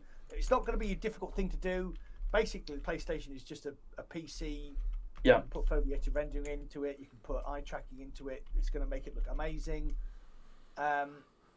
Just allow mods. And if I was Gabe Newell, I would say that. Yeah, there you go. Because Valve are like that, aren't they? They did it with Half-Life 2. You know, we've been involved with the mods who worked on Half-Life 2 VR, and they were like, yeah, Valve were like, yeah, get on with it. Do this, do that. We just need to speak to our legal team. Hold on. Yeah, it's fine. Go and do it. Yeah, a great example of that. Yeah, come. Sorry, Indy, yeah. No, you were talking, carry on, mate, it's fine. No, I was about to end. Okay. Okay. A great example. After you two. A great example. No, after you. A great example of that is, do you remember when I took you into Neos for the first time and it was that Half-Life train journey thing? And this guy made it himself. It's the whole train journey out of Half-Life. And Paul from the VR Realm was telling me, he goes, basically he spoke to Valve and they said, yeah, that looks wicked. Here's the actual assets from the game. Oh yeah, I remember that. Yeah, because Valve were really cool at that. They were, you know, with the Half-Life 2 VR mod, you know, them letting them do that and stuff, and how cool it was. I've yet to. I do want to experience the Half-Life 2 VR mod on the Pico, in PCVR obviously, but I think I'll wait for episode 1 and 2 to come out. I'm thinking the same. Yeah. So that's being worked on. So a couple of things I want to talk about then, unless you want to keeping on with this particular part of the conversation, is I have been. Do you remember when we went down to TikTok HQ, Mac, and we basically spent a good 2 hours essentially shouting at them different things that we wanted as content creators, as players. Don't reinvent the wheel. People have already done it. Yep. Just talk to them. A couple of things that have been confirmed as part that has come directly from our conversations with Pico. Okay, these aren't emails, by the way, guys. These are actually us inside the Pico TikTok HQ, inside the Pico room with the Pico developers and things, and them asking us, you know, what can we do better, and us being like, well, let me get out my Bible-sized list of things that you could improve VR with. And they weren't insulted by it. They were happy that we were shouting and screaming at them and throwing ideas left, right, and centre. So a couple of the things that were... The biggest thing I think that we pointed out that was a no-brainer, that was a no-shit statement throughout the entire thing was access to DLC. Access to DLC is now they have pushed hard, and there are several games that already have the DLC available, like Walkabout I think is now getting it. Demio is now getting it, but also things like Contractors. Demio's got all of it. Raid of Fire is released on Demio. Yep, so they've confirmed it now that they are pushing for that. That's one of their big goals for 2023 is getting all DLCs sorted. As soon as a new game comes in, having all the DLCs ready. So that's been confirmed. The other thing, and I'm really happy about this. I'm really, really happy about this because this was my suggestion. Was being able to pick up an app and throw it at a wall and walk into the game. Right? Yeah. They've confirmed that something at least like that is happening and the developers are working on it. And it is, and I quote, the #1 agreed idea with the developers. So if anybody is not aware of what happened to us, we had the EU game developer manager, we had the head of Pico EU in the room, and they asked us what do we want, and Shuey said, I want to throw a game at a wall and walk into it. Yeah. And they were like... Because that sounds awesome. And they were like, what? And he was like, yeah, pick a game up and have like your favourite games on the wall and you can just walk into your game. Instead of having to go like menu, button, start, blah, blah, blah, go into the Pico ecosystem and just have your favorite games there and just walk into. You also had the what was it? You had the file, didn't you? Yeah. You had the file. You could just throw it at the wall and just have all your favorite games in the file. Yeah. So I'm Pico so are pleased actually they took that away. listening with they're trying to make the home system more than just a menu system. And part of that is like the interactive stuff, like being able to, like if your room is say a retro arcade, being able to walk over to an N64 looking machine, pick up, your Population 1 cartridge, pop it in, and off you go. And I know people are going to say to me, and I know this, that to an extent, part of that is available through the Oculus PCVR software, and I know it is. But why is this not just more available in different ways, shapes, and forms? And one of the things I wanted to be able to do was literally pick up a game, throw it at a wall as a portal, and walk into it, and it starts loading, right? Because that's just a pretty cool thing to do, rather than just press the button like you would on a phone. Because who gives a fuck about whether it looks good on a phone? I know it's an Android device, but I'm in VR for Christ's sake. I want to do something kick-ass. Yeah, I need to address something in the chat as well. Everyone is right. So this is that Indie by PSVR. This is Tassos, right? So basically, everyone's saying I said that about never getting the Quest 2, which I never was going to get, but we had a conversation, Mac, right? And we were like, yeah, it made sense for my channel. And then there's I did get the PSVR to get the PSVR 2, but I had to sell it because the Quest 2 is now. Don't say I told you to. For indie games. Say I told you to. You did though. And then everyone, yeah, he did. And then everyone's saying to me that I'm going to get a PSVR 2 no matter what. So this is the way I'm thinking, right? So I wasn't going to get into this, but I basically got the Pico because I need to look if it's that decent to be a replacement for my Valve Index. Yep. My 40th birthday is coming up. I could have just held off and sold my Index and got the PSVR 2 and the PS5, but I didn't because I need my VR on PC to be good quality. I need to make sure I've got a good headset for that because that's the most important thing to me, because there's so many games in that. PSVR 2 has got games coming out, but there's going to be a point where it slows down. So, yes and no. I think I see where you're going with it, but I'm not sure that's true. Yeah, so my point is that I could sell my Index for like 700 quid, make the rest up and get the PSVR 2, which is an option. But if I keep the Pico, which I'm going to do, and I tested out today in virtual desktop and stuff, it seemed all right. Am I going to get the PSVR 2? I still don't know. It'll be good to have a PSVR 2. Everyone's saying that it's going to have indie stuff on there, but I don't know. I haven't looked into it too much. But yeah, I'm not going to say I'm not going to get it because that was my original plan. It's just that it's not a priority for me. It's not like, I need to get a PSVR 2, if you get what I'm saying. And I get what you're saying as well, Power On, but I don't know. When I had the PSVR, titles came out and then it went dry, and then there was all the indie stuff, which was great. But AAA wise, I don't know how often AAA titles are going to come out. I mean, it's going to be it's going to be more often than, I think it's going to be more often than on PCVR because of all of the different things that come under the flag of PlayStation. I think they're going to push it a lot more, aren't they? And with the foveated rendering and all that stuff, they're going to bring out some pretty sick games. So, yeah, I mean, with my channel, sorry, mate, just going to finish. No, with my channels, basically, I needed the Quest 2 for even games that come out on Steam VR only, and the early access only work on the bloody Quest 2.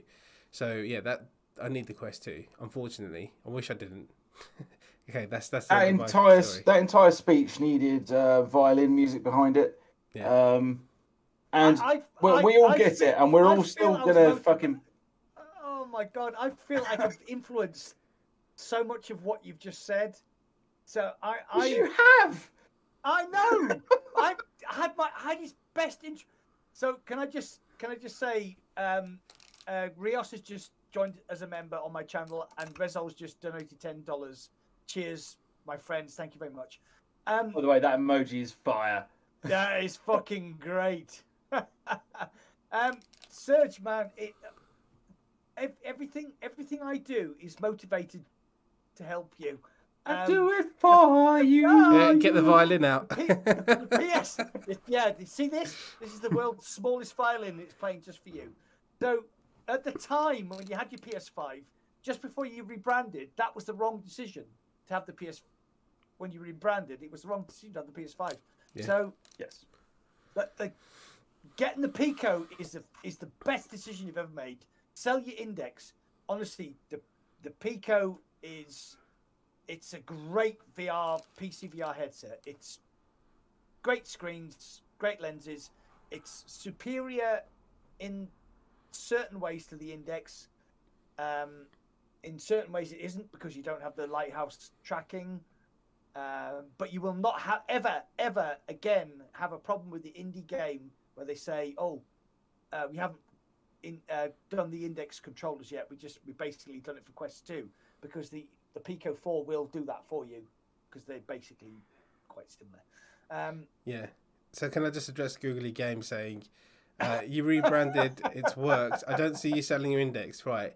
So this is what I left out, Googly Games. My Index is on eBay as of yesterday. Okay. Buy it! Oh, I feel like I need to buy it. No, Right, Mac, influence him. Make him buy it. I'll buy it. Right, and then you go and buy an Index, and then we'll fuck Shuey and we'll fuck India off again. Yeah, sell your PSVR, cancel your fucking order. There you go. I'm going to sell my Pico. Yeah, this is actually just something I 3D printed. Like, I don't actually own one. It's.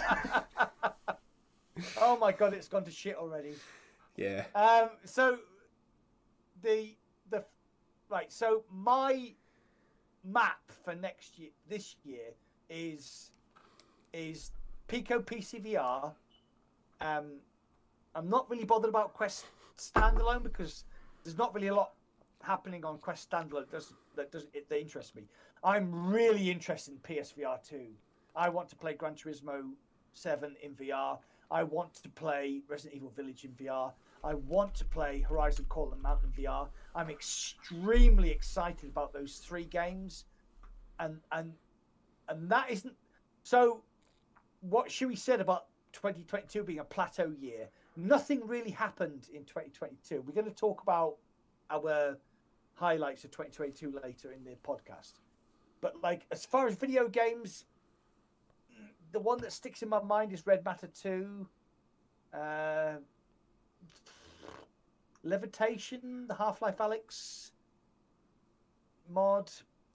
So 2022 was a bit of a pissy year. 2023 I'm super excited about. Because PSVR 2 is coming out. We might have Quest 3 in October, and that gets me really excited. So that's the reason why I got a PSVR 2. It's probably the reason why Shuey got a PSVR 2. It's probably why you are thinking about getting a PS5 again. Sorry. Yeah, I mean, yeah. Yeah. Sorry, I was just going to say, I'm excited about Call of the Mountain. I think Resident Evil will be good, but honestly, I think they ruined Resident Evil. The first one was a classic, second one was really good, and then it just went action-based. I love the whole puzzle bit of it and running around that mansion. I wish they'd bring out a Resident Evil like that again. 4 and 5 were my favourites. Yeah, I like the other way, the slow-paced horror version. 3 Nemesis was my favourite by a long shot. That was number 3, wasn't it? Yeah. That's when it started getting more action. That was a decent... That's when you got the rocket launcher or something, wasn't it? Or grenade launcher or something. Yes. Yeah. I really enjoyed Nemesis. That's like... That was decent. Yeah, that's the quintessential Resident Evil for me back in the day. Yeah. Yeah, four is the one that I played 4 on there. I think it was the 64 N64. Wow. GameCube maybe. GameCube, yeah, GameCube. Oh, Resident Evil 4 to me was the pinnacle. Oh, 5 was really good, but I don't think they'll do that one again because basically spent lots of time kicking black people in the face. So Yeah, there was a lot of issues with that There game. was a lot of issues. Yeah, there was like a lot of, you can kick Spanish people in the face. It doesn't matter, but if you're kicking black people in the face, What? there's a lot of issues. Let's move on to a new subject. Okay, let's move on quickly. VR Game of the Year. Steam VR Game of the Year. Now, you made a whole video about this, didn't you? I made a whole thumbnail about this. Like, the video had other things, but that was, like, just so that we're clear, my opening to that video, for those of you who haven't seen it, is literally the words, what the fuck? The fuck?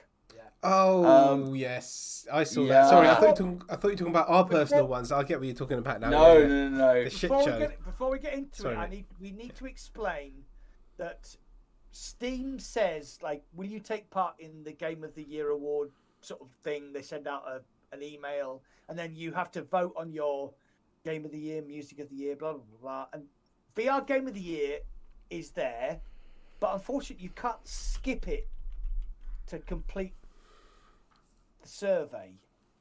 Yep. So what happens is that people who haven't played VR go, oh, that's the only game I recognise, I'll vote for that. And that's why I think what happened. And then I hand over to the bearded maestro, that is Shuey, because he is going to fucking go off on one. So, it's slightly better than fucking Cooking Simulator, which was the previous Steam VR Awards winner.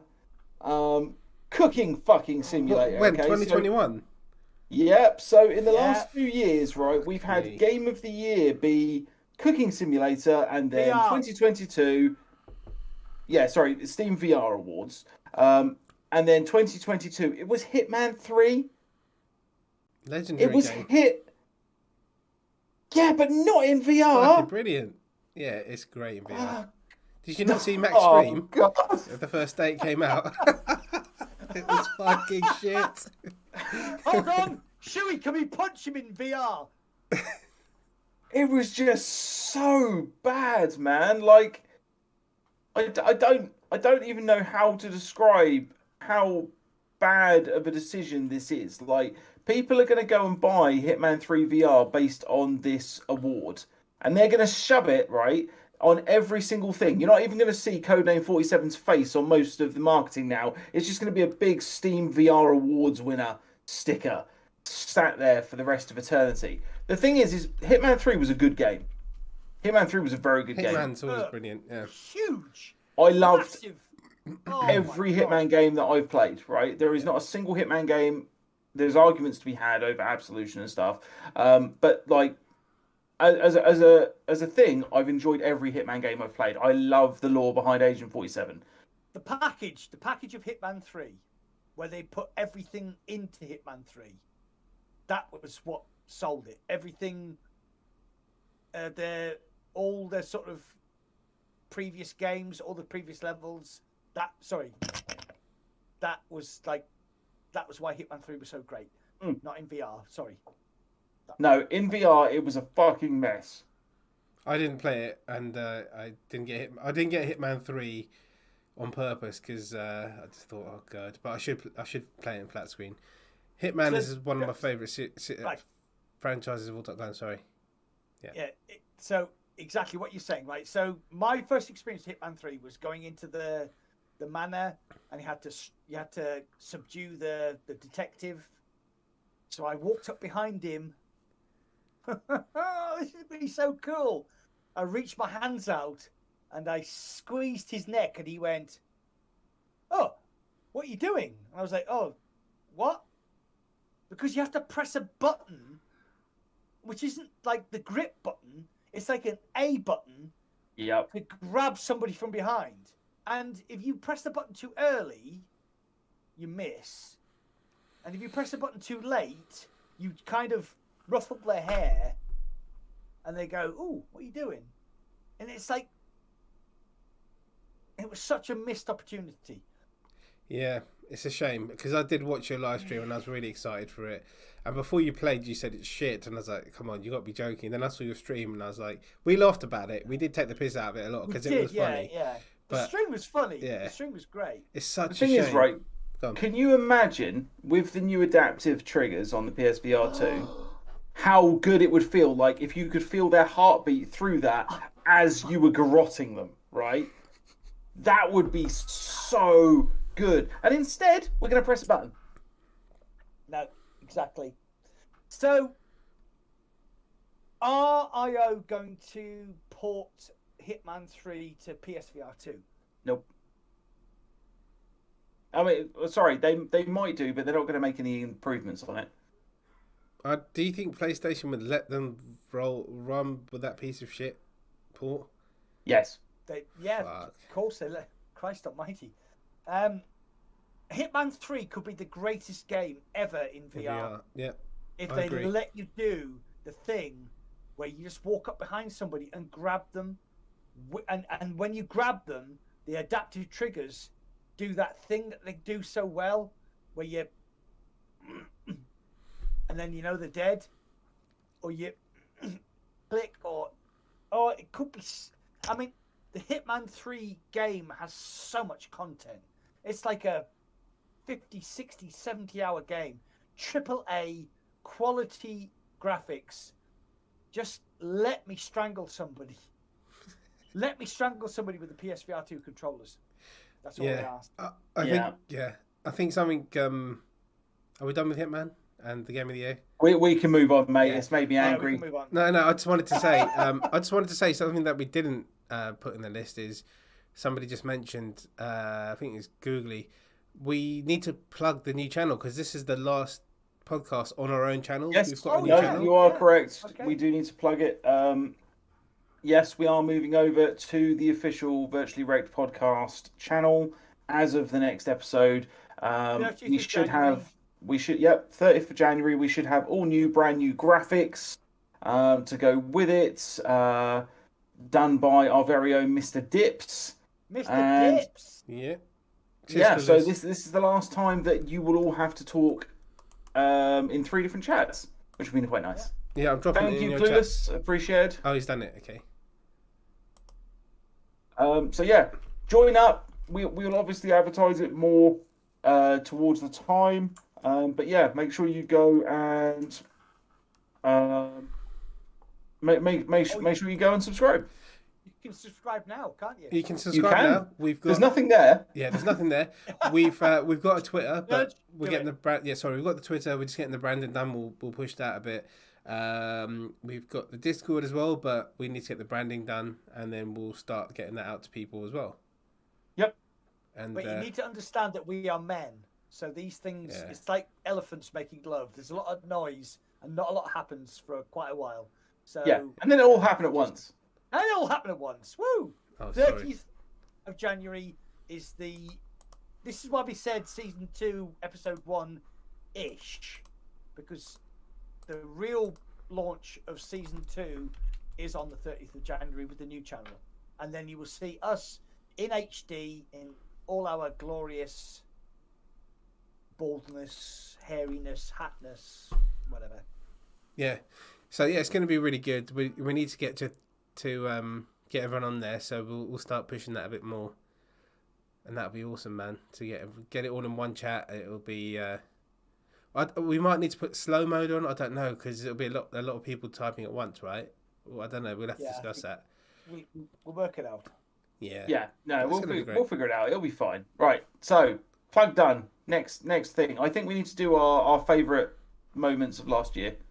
Okay, so what we wanted to do was do a recap of 2022. So this is our favourite moments. Like my favourite moment, Shui's favourite moment, Indy's favourite moment, even though he has dementia and he can't really remember what his name is most of the time. So who wants to go first? Mine's pretty simple, but I'll save it to the end. Go. Okay, Cool. My favourite moment was watching you two shrivel up into little fucking prawns on the Christmas podcast. Oh my god! I was so drunk. I could only see out of one eye. I had to close my eye. Yeah, he went one-eyed Willy on us. I remember that. Right at the end, God. you were like... I looked like I had a stroke. Like, ooh, The amount of times I have rewatched the last 5 minutes of our Christmas stream just because, like, none of us signed off at the same time. Mac couldn't figure out how to do things. Even after we'd signed off of the podcast, Mac had left his PC and everything on. And I had to literally have to switch my PC off. It was crazy. yeah. It was such a good stream, man. Oh my God. I enjoyed every moment of it until about an hour later, where I then spent a decent proportion of that time vomiting outside. I'm not surprised, mate. You were going wild, mate. We were like, slow down, mate. No, somebody just donated. Weeble's donating 79p every single time. Yeah, I'm putting a cap on that next time. I made a mistake. I own up to it. But I'll tell you what, right? I will actually post these in the Discord at some point. My wife took pictures of me afterwards. Right, that's for the Discord. That's the first post on the new Discord. Yeah, all right. I'll pop them on there. My wife's got like videos and pictures of me on the sofa, and it's pretty fucking bad. Yeah, Indy's just posted the link in my chat, and he's posted the link in his chat. Have you done the link in your chat? Yeah, no, I've got a link up. Yeah. I'll post it again. Yeah, so basically what's happening is we're moving over to Virtually Rek't Podcast. This will not be a 3-person podcast from now. It'll be a one channel unified podcast from now on. But oh my God. I watched it. I mean, the donations went crazy. Mm-hmm. We still don't know how much money people gave, because none of us have gone back and looked, because it was just like, wow, crazy. It was just so much fun. Oh my God. What about you, Sherry? What was your favourite? I think it's sort of a toss-up. It's so funny watching you. It's bread, but that's why I was laughing. You are... Do you know? I'll tell you what. Hold on. Do you guys remember Trading Places when he's pissed up and he's Santa and he's sitting and he's Santa and he's eating the salmon and he's eating his beard at the same time? Yeah. That's what it reminded me of. Dan Aykroyd. Sorry, go on, mate. Oh my God. Okay, so mine's a 3-way toss-up. Okay, and I know which one I'm going to talk about, but I want to just very, very briefly touch on the other two. One is EGX, which Max is going to talk about, and that was a really big thing for me, and it was a really big thing for him, and hopefully this year it's going to be a really big thing for Indy. And the other was actually Indy joining the podcast. Because it's made a huge difference to what we do and how we do it and how we think about what we're doing. It's no longer just the young buck arguing with the old decrepit lion. It's there's more to it now. Like, it's not just like the type of content and the type of games, but the type of personalities that we've got here, and that's made a big difference to me. So that was the other one. But Shuey, it's like I needed to throw out some sort of emotion. I'm having a heart attack. Help me. It's all right. Me and Indy doing this podcast from now on. We'll replace Mac in a week. It'll be fine. We just need to find another old balding man. We will take my place. He'll be fine. We'll get Ramsey Nesbitt to take over. Sorry, Dan. So yeah, the one I've chosen then is actually being invited to TikTok HQ. Right, yeah. And the reason being is a couple of things. One, we met Silver Tongue Devil and Beanie, who are super cool guys, and it was really good to hang out with them for the day.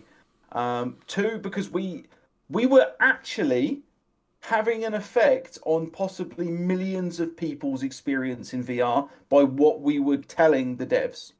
And that's huge. Like, short of us having our names literally stamped on it, we know that we were having that effect, and we'll have that effect going forward on Pico users, and that's really, really cool. But yeah, but also having a company recognize you as a creator and then take you out and wine and dine you in this unbelievably fancy fucking restaurant where we had a fucking sommelier and we had our own waiter. And when I decided to push the boat a bit and be like, can you change this set menu item that you have that's obviously super fancy and add bread? And they were like, yeah, sure, whatever you want. Do you want that toasted? Do you want butter on it? Do you want garlic on it? What? Like, they couldn't help you enough. And being able to share that with like the Pico guys and the other content creator guys was super fun. Wandering back through London, absolutely pissed up, was interesting. Trying to get home on my own was very interesting. I usually rely on somebody else, like my wife, for that. But yeah, being there in that big building, like this massive tech building that is just, those the tech things that you see on like The Simpsons and stuff, where they've gone all over. Like there's even in Grand Theft Auto 5 when you go to the tech place. And like they've got beanbags, and they've got like places where you can get 24-hour juice and energy drinks and food that's completely free to all of the people that work there. That sort of Hank Scorpio type place where everyone's super happy because they've all got hammocks. That's what TikTok HQ is, literally. It's crazy. And so yeah, that was probably one of the big moments for me in 2022. I honestly never seen so many beautiful people in my life. Oh yeah. So many young, beautiful people in that place. I mean, I'm a heterosexual, red-blooded male, but Jesus, there were people there that I would have liked to have licked their calves. They were so beautiful. That's a creepy kink, man. It is a creepy kink. It is a creepy kink, but it's like if you're a guy from the northeast of England, you suddenly go down to London and you go to a company like Pico, which is a very young, dynamic company, and there are so many beautiful people there, you just feel like an old fart. And you're like, why am I here? Oh, we all looked very out of place, didn't we? We sat at the table in the dining hall. Like there was me, like, and I'd actually dressed up for this occasion. Where I was wearing trousers for the first time in... Not shorts, yeah. Okay. Yeah, like, I think that was the first and last time I wore them in 2022. Like... Well, yeah. Yeah, I mean, I'm going to do 2 weeks of nothing but standing and seated calf raises now till Max shows up. Hopefully, my birthday, my 40th... Wax your legs the day before, mate. Go and get a wax. We have to point out here that it's Indy's birthday in February, and we are going down to the smoke, or Shuey's coming up to the smoke. I'm going down to the smoke, and we are going to celebrate the life of our most favourite. Down? You're going up. I said you're going up, aren't you? No, I live north of Indy. Oh dear! By a long way. Oh, by like 2.5 hours. Oh, okay. You're going to come past me to get to him. Oh. Shows you how much I know about fucking geography. Anyway, so my highlight of 2022 is actually two. I'll just quickly go through the Soul Assembly. Soul Assembly invited me down to see their new game, Drop Dead the Cabin. While I was there, I met Mike from Virtual Reality Oasis. I met Cass and Cherry. I met Carlos from Portuguese VR channel. I met Nazy. I met Eyes on VR. I met Dr. Oculus. I met Daysnetic. It was a great day. But my greatest moment of 2022 was going to EGX because I saw my great friend Chewy. Obviously, I met GT. I met the legend that is GT, and he is as big as he looks on his videos, isn't he? He's just like he's bigger. He's like a bicep. He's just like one big bicep. And when he hugs you, you can feel him like it's like God of War. Boy, he just crushes you. And I met John Hibbins. I met Monkalicious. I met Doc Op while I was there as well. Clickster and Henry Van Leers. It was a wonderful, wonderful weekend. And we're going to do it all again this year. Aren't we, Serge? Yes, Serge. It's a bit of fucking travel for me, guys. I don't know. It's a lot of distance mileage, like you know. 15 I've got to minutes speak to my accountant 15 if it's feasible, 15 guys. minutes on the underground. 15 minutes on the nearest underground to me is bloody 40 minutes away. Actually, it's not. Less Oh than my that, God. Yeah, so Yeah. that was my highlight. My highlight was EGX. So thank you to everyone I met there. Thank you to Shui for being there. Thank you to Serge for not turning up. I just wanted to make you up me more, Mac. That's the whole point. Okay. Right, what are we going to move on to next? I have two subjects which I like to talk about. One of them is VR related, and one of them is. Well, let's do non-VR first and then VR. Okay. Last of Us. Who played The Last of Us on PlayStation? Me. The original, yes, not the second one. I haven't played number 2 yet. Okay. So what do you think of the game? I loved it. Okay. I loved hated it. I loved it. I got number 2 and Horizon Call of the West as well. And I just didn't play them, unfortunately, because somebody told me to sell my thing. But I know you told me that you borrowed the PlayStation off your niece or something, right? So you could play it. Is that right? So I could play. Yeah, I did. Yeah. Right. So you have to understand, I'm a massive Xbox fan, and I just played Gears of War 4.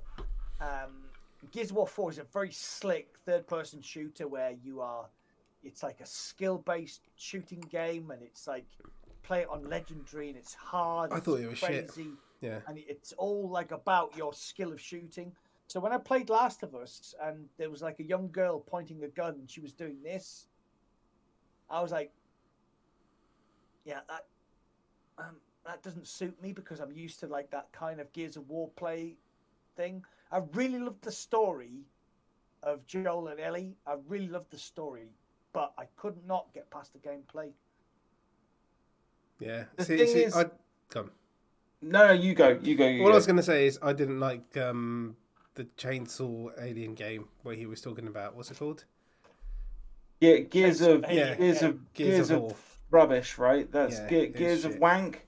Yeah. It's, Gears of old people's games. Gears of the same 5 minutes repeating for nearly 2.5 hours. Exactly. Per play session. Yeah. Hopefully Mac has a meltdown right now, live in front of the whole world. I really didn't like Gears of War. Yeah, I didn't. Like, to the point where I played the first and second one, and I don't even know why I like you. I don't even know why I like any of you. Oh, poor Marcus. Marcus Phoenix, R.I.P. He's got my name. He's got my name. That's why I felt a affinity with him. So, I loved The Last of Us, and for many reasons. The story. Hang on, he's the first one. I haven't played the second one, so I can't speak for the second one. But the story was in my opinion, phenomenal, mind blowing. Absolutely agree. I almost cried when you walk out and see the giraffes. Right, it was the most mind-blowingly heartfelt, simplistic, but somehow devastatingly beautiful point in a game I think I've ever experienced. Giraffes? Yeah. I don't remember. How do you not remember that? It's like the biggest point in the game, I would say. It's the reason to play the game, in my opinion. started playing it a third time when I got my PS5. I didn't get to know giraffes. So you open a door on a building and you walk out onto like this balcony bit where and there's you're in wild the middle of New animals. York and there's wild animals wandering around and giraffes go past you and it's just like, oh shit, Can yeah, you the shoot them world in the is head? actually dead. Can you shoot them No, in the you head? can't shoot them in the fucking that's head. no What's good wrong then. with you? Doesn't mean anything then, does it? Oh my god! You have to. We're dealing with children here, Shuey. We're dealing with children. So, so there's that point in the game. There is the ending. That, The ending of the game I thought was done really, really well.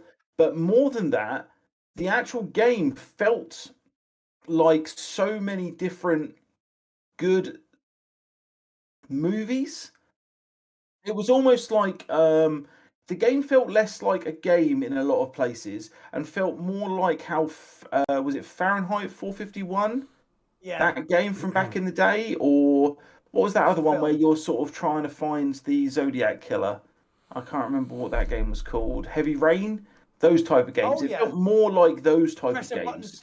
Press a button to put the towel on, press a button to do this. Yeah. Yeah, but without that being the case, like you're still doing all of the like stealthy taking down the weird sort of mushroom headed zombie type jobbies. I just liked the world they built and I was super happy about it. I loved the stuff between Joel and Ellie. It was great, loved that. Yeah. What I didn't like was I'd spent so much time in my life honing my shooting skills in Gears of War 3, Gears of War. Whereas when I popped up from behind cover, I could just go reload, reload, reload. And they did the whole thing where she was a young girl, so when she was shooting, there was like you had to kind of do the aiming thing, and that spoiled it for me straight away. What, that the little girl wasn't a marksman? She was like 12. But it had not right. So she wasn't even 12, I don't think. Shooting had nothing to do with your skill as a player. It was all about like, you got to remember she's a young girl, so you have to do all this. And I was like, that put me off straight away because I was like a Gears of War guy, got into cover, waited, reload, back out, bang, bang, bang. So like the story was amazing.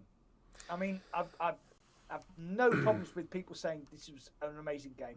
I felt the story between Joel and Ellie is amazing. I got about halfway through the game and I just went, nah. Yeah. I'm just fuck immersion. Yeah.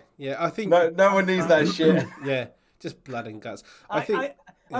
People criticize me all the way through this. I'm like, it's just not my game.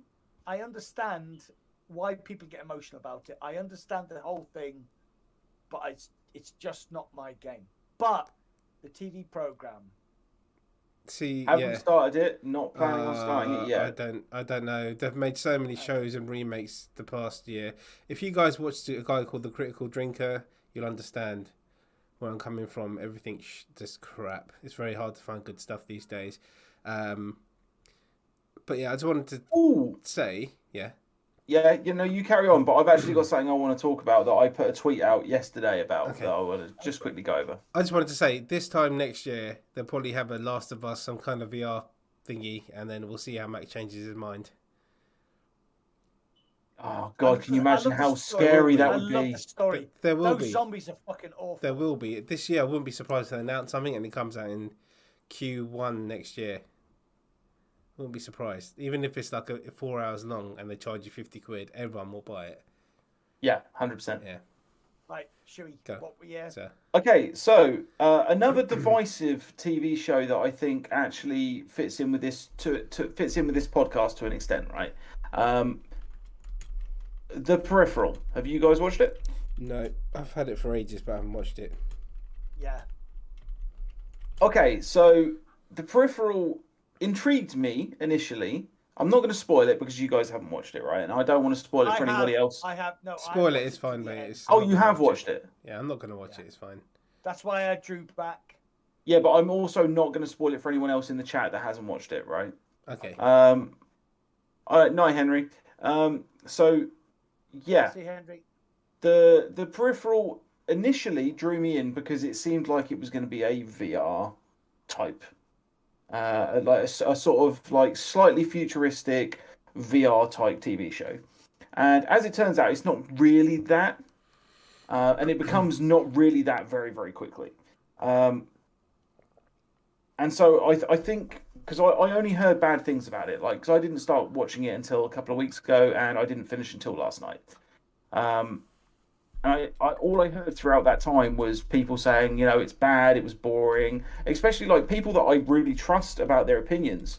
Like we've got a private chat with a lot of different content creators in VR, and a lot of them were saying, yeah, I wasn't really into it. I only managed to get to the third episode. I didn't really carry on past that point. It was too slow. But the thing is, my wife's super into her sci-fi. She's super into sort of shows like this, really. Whether it be zombies, whether it be like space, whether it be like Deep Space Nine, Star Trek, Stargate, it doesn't really matter. She's super into it. Babylon 5. She wasn't too into Babylon 5. Must be an anyway, Xbox thing. Go on. No, it must just I agree with what you're about to say there. But yeah, consequently, I had no choice. Once we'd started watching it, we were definitely going to finish it because she was going to make us finish it, and I'm glad she did because I actually loved it. By the end of it, the last 3 episodes of it were absolutely fantastic, but it was really slow to get started. What did you think, Mac? I think that's the best sci-fi TV program since Battlestar Galactica. You are very wrong about that. I didn't watch any of that stuff. All that Trekkie Babylon kind of gear. No, not the reimagining of Battlestar Galactica, the whole... Yeah, no, it was good, but like there is a clear winner in the last 3 years, 4 years, over anything else that has been produced in sci-fi. Like there just blows it out of the water. The Expanse. Oh fuck!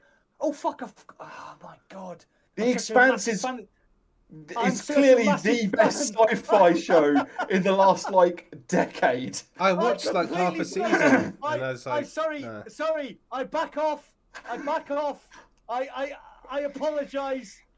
The Expanse is the best sci-fi TV program that preceded Battlestar Galactica. Right, so reset. Yeah. I completely. Just so that we're clear on that one. I am that guy. Oh my god, The Expanse. It got cut halfway through season 5, and the end was shit.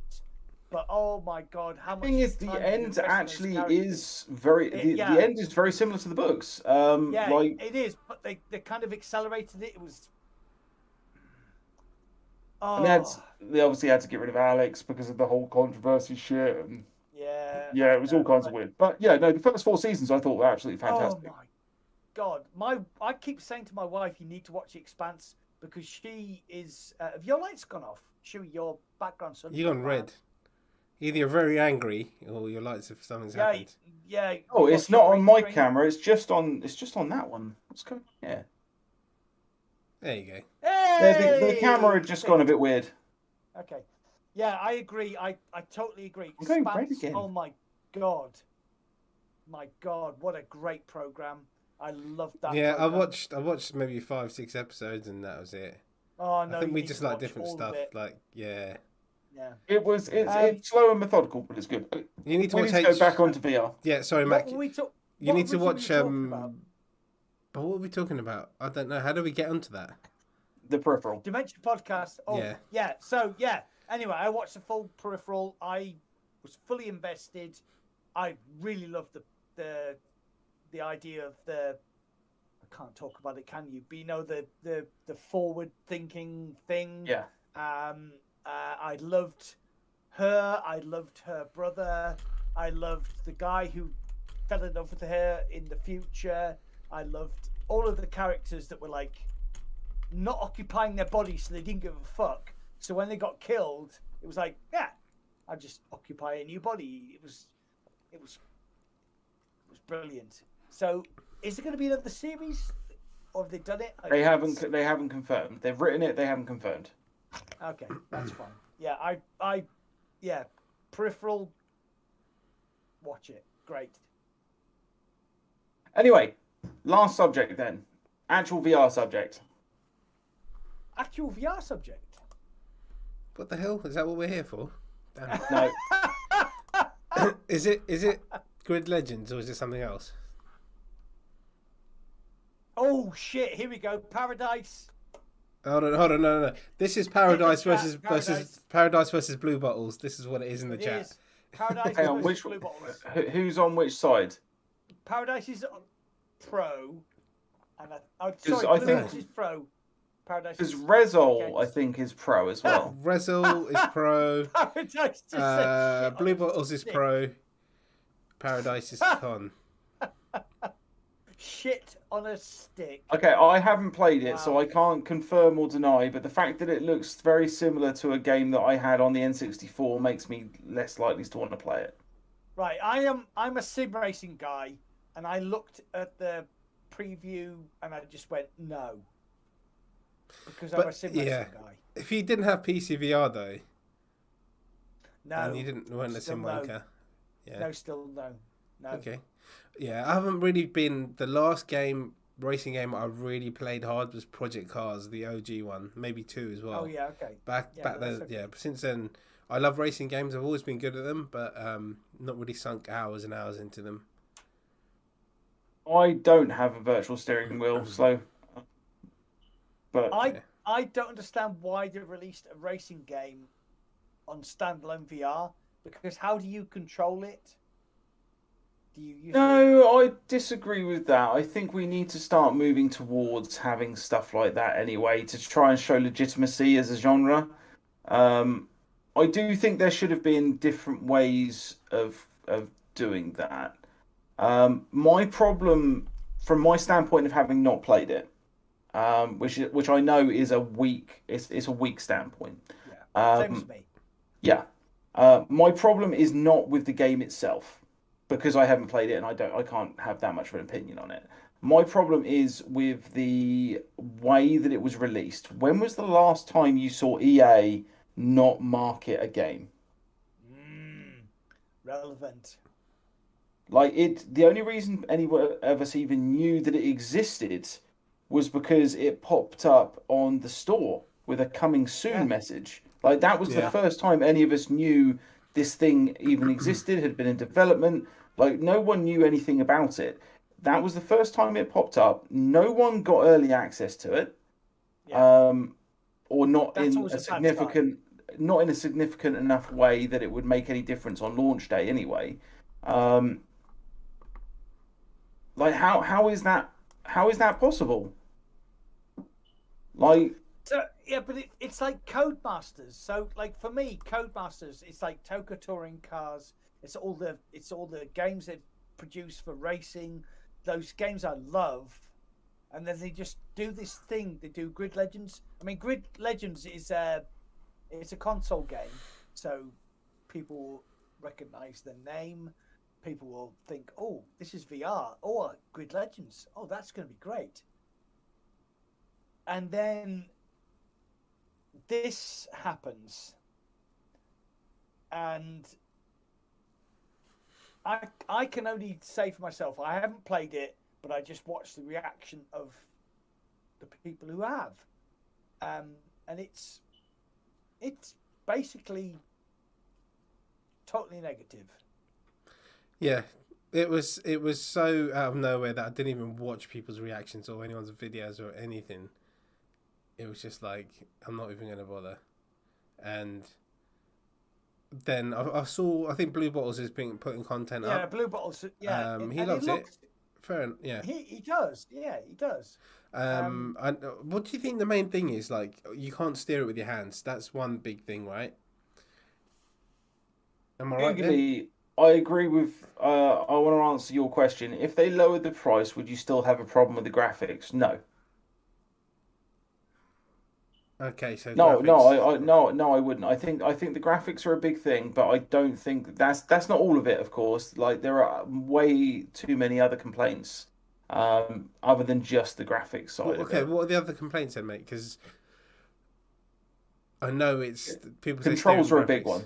Yeah, okay, the controls. Controls are a big one because we don't have access to any kind of Bluetooth external device, which means that, for instance, like in a lot of shooting games, Yeah. even if you don't have a gun stock, they still provide you with a software virtual gun stock, right? They do, yeah. Yeah. And I don't think they have done anything. Oh, here you go, Rezol is adding some more complaints. So mirrors are a complaint, non-spatial audio is a complaint, flat screen menus is a complaint. I think they're the 31 big gig. ones, and it's 31 huge. gig. Oh yes, Fucking yeah. massive. That's quite a lot. That's quite a bit. Yeah, that's a big game. I'm trying to think of other ones that were as big. Medal of Honor. Yeah, that's the classic, isn't it? Fucking shit. Medal of Honor, yeah. I even said to Mac, I said if that goes to £15, I would buy it just to experience World War II in VR because I love Medal of Honor back in the day. And he goes, still, don't fucking bother. I was like, oh my God, it must be. And you know how Mac controls my mind, right? So I was like, shit, that's come off my wish list straight away. I absolutely do. Right, so I played Medal of Honor, Medal of Honor, the original Medal of Honor on PS, fucking great game. So I was so excited for Medal of Honor Above and Beyond. And when I played it on PC, the opening scene is where you're lying against a tank and there's these two characters who are looking at you and they go, oh, you've survived. Oh, you can't talk because you've been shot in the face. Here we go. And I remember looking at it thinking, is this a PlayStation 1 game? Is this a PlayStation 1 game? Literally, this is shit. And it just got worse. There was unskippable cutscenes. That was shit, yeah. Terrible performance. Oh, it was performance was shit. Oh, my PC at the time was pretty good, and it just tanked. There's so many bad things about Medal of Honor. I'm getting PTSD just thinking about it. Sorry, I can't do it. Okay, so let's finish the grid. Legends then. Yay or nay, everyone? No, out. I'm a sim on racing Quest guy. 2. Yeah, Not I'm a from- sim racing yeah. guy. Look, right there you go. There's my sim rig there. I'm a sim racing guy. You can't do sim racing. Oh, VR Matt, standalone. I've just realised what yeah. you need to do. Yeah. You need to get some sellotape and strap your Quest 2 controllers That's to your exactly what I was steering going to say. rig. And then as he steers it, he moves the thumbstick, so he just feels like he's actually playing. I think that's what you should do. Yeah. Like this. Oh, how about this is amazing.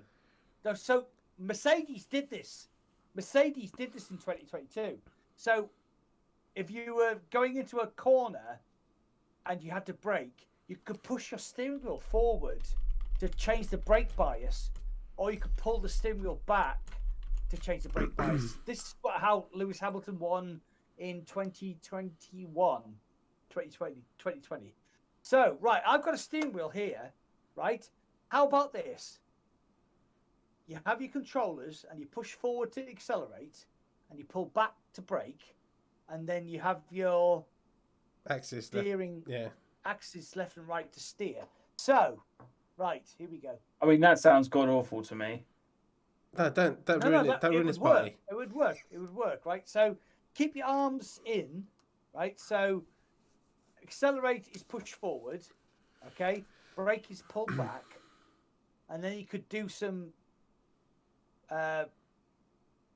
No, it's not going to work because your arms would get tired. That's fucking shit. Who thought? I told you, Power. I told you, Shu. Let him carry on because eventually you realise it's a shit idea. Who thought of putting a fucking racing game into standalone VR without a steering wheel? It's shit. Codemasters, fuck off. I don't have enough room for a sim rig. It would be fun though. I've always been good at racing games. But I just don't have the sim rig thing. Yeah. I mean, that doesn't look too bad. But I'm old and posh, so there you go. You clamp it to your thingy, your desk, right? And then It's in a rig. Oh, because you're keeping it now, aren't you? Yeah. Okay, yeah. Yeah. I've not sold it. Yeah, it's basically I've realised I can stuff it in the corner and it doesn't get in my way. So that's cool. My sim racing rig. Shit, I'm not gonna lie. I would love to do sim racing. It'd be fucking awesome. It would be great. What about you, Power? Would you ever get a sim rig or?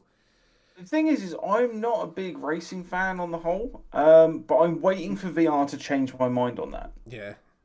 So if I do get I'll start small with like a desk-mounted rig kind of thing, and then move on from there. And then what happens is it's like cocaine. It's like the drug that like sort of gets you into doing sim racing, and then all of a sudden you've spent £1,000 on a DDR, on a sort of direct drive. My brain's gone. Direct drive wheel setup. And then you buy like the sort of MP3 McLaren sort of thing that costs £1,000. Then you spend all the money on the pedals that actually give you the real brake feel, and then the clutch. And before you look at it, you're like £20,000 down the line, and your wife's divorced you, and you're sat in a fucking shed by yourself doing this. It sounds fucking awesome to me. Yeah.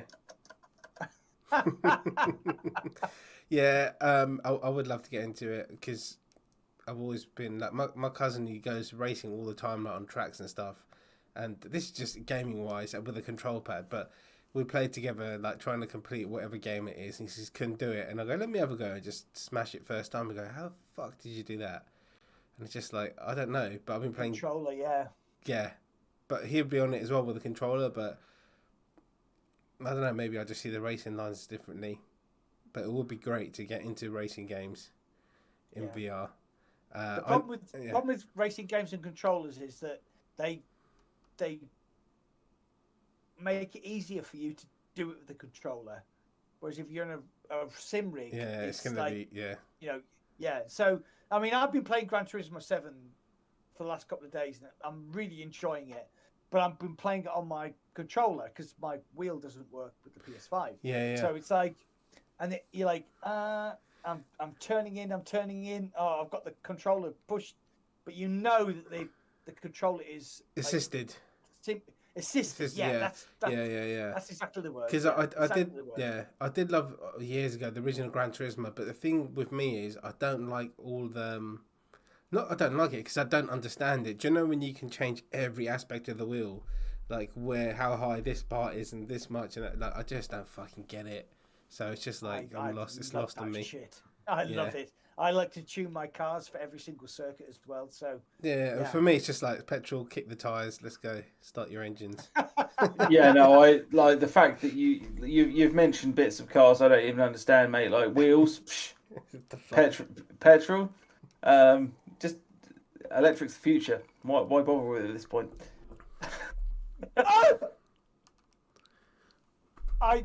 Right, you are off my Christmas list. I'm just writing it down. Christmas is over, mate. It's 2023. Chewy is off my Christmas list. Fucking electric. Right, well, I think that's us done, boys. Yeah, I think it is. We've had a good one. Season 2, episode 2 is going to be epic because it's the big change. I think it should be season 2, episode 1.5. Is what it should be. Should we call it season 2, episode 1? V1. V2. V1, V2. Let's call it 2022 Christmas Party Part 2. Oh, Chewy's, and then in brackets, Chewy's relapse. How about that, guys? No. But yeah, guys, listen. Yeah, everyone, just jump on the new one on the new YouTube channel. We will start pushing the Twitter and Discord. It's only 2 weeks from now, so Dips is doing the graphics for us, and that'd be great. He's the one that did the graphics for my channel. So if you guys are looking for graphics for your channel, hit him up. Yep, hit him up, man. Yeah, I am as well. So there you go. Yeah, Mac's doing it as well. Yeah. We've got some great ideas for Mac's rebranding. It's going to be it's funny. Should be good. 15K in March. We're going to do it. rebrand. Yeah. Right, guys. 15K in March. I think we've covered everything. It's been great. Good to be back with you guys this year. Had a little bit of a break. Yep. Looking forward to the new channel. It's going to be amazing. We've all stopped talking. No, I'm just looking at the chat. Before we go, I'm just looking at everyone's chat because people are talking about stuff and it's like, we don't want to just end it. Everyone's saying Max losing his mind slowly. Yeah, Menopause. Yeah. Menopause? It's just old age, for fuck's sake. Yeah, so basically, menopause. after the Still got next my testicles. after the next episode, like 4 or 5 days later, we're all going to meet up down there. Everyone's coming down. Well, Mac and Power's coming down. Dips will be there as well. It's going to be fun. Yeah, it's going to be fun. Yeah. But yeah, guys, it's been great, man. Yeah, hope everyone, Happy New Year to everyone. I know it's, 16 days ago, but we haven't actually said it to anyone in the chat, but Happy New Year. Hope everyone had a good Christmas. I did say Happy New Year at the beginning, but there you go. You got dementia, so that's okay. Yeah, but you got dementia too, so you might have not said it yourself. You don't have a leg to stand on. Did I say? Anyway, Happy New Year! Woo! All right, I'm with my favourite people. I'm with my favourite crew. I've just had a wonderful time. Thank you very much. Yes. Season 2, episode 2-ish is going to be the rebrand. So yeah, join the channel. There's a link in the description. Go and subscribe. Subscribe to Shuey. Subscribe to Indy. Subscribe to me. Wicked, guys. So I've been IndieVR. I've been Mac in VR. I've been Power on VR. I haven't. I've been Power on VR. He's the only one who got his name wrong. I'm tired, mate. I'm fucking wiped out. He's been Power off VR. To be fair, you have done the 7-day stupid shift, haven't you? Yeah, 12 hours a day, 7 days in a row. Oh my god. I remember working. It was shit. Oh, you. Right. Jesus Christ. Right, we're off. We're going to bed. Yeah, Power on. The first thing we're going to do is we're going to abuse Mac as soon as he comes down to this neck of the woods. 100%. Lock him in the cupboard, feed him fish heads. Oh, I like fish heads. All right, guys. I'm retired. Any food was good. All right, but cheers, guys. Thanks a lot. Thanks for watching, everyone. We'll catch you in the next one. Cheers, guys. It's been great. Thank you. Season 2, episode 2-ish, 30th of January. Come watch it. It's going to be great. Take care. Later, people.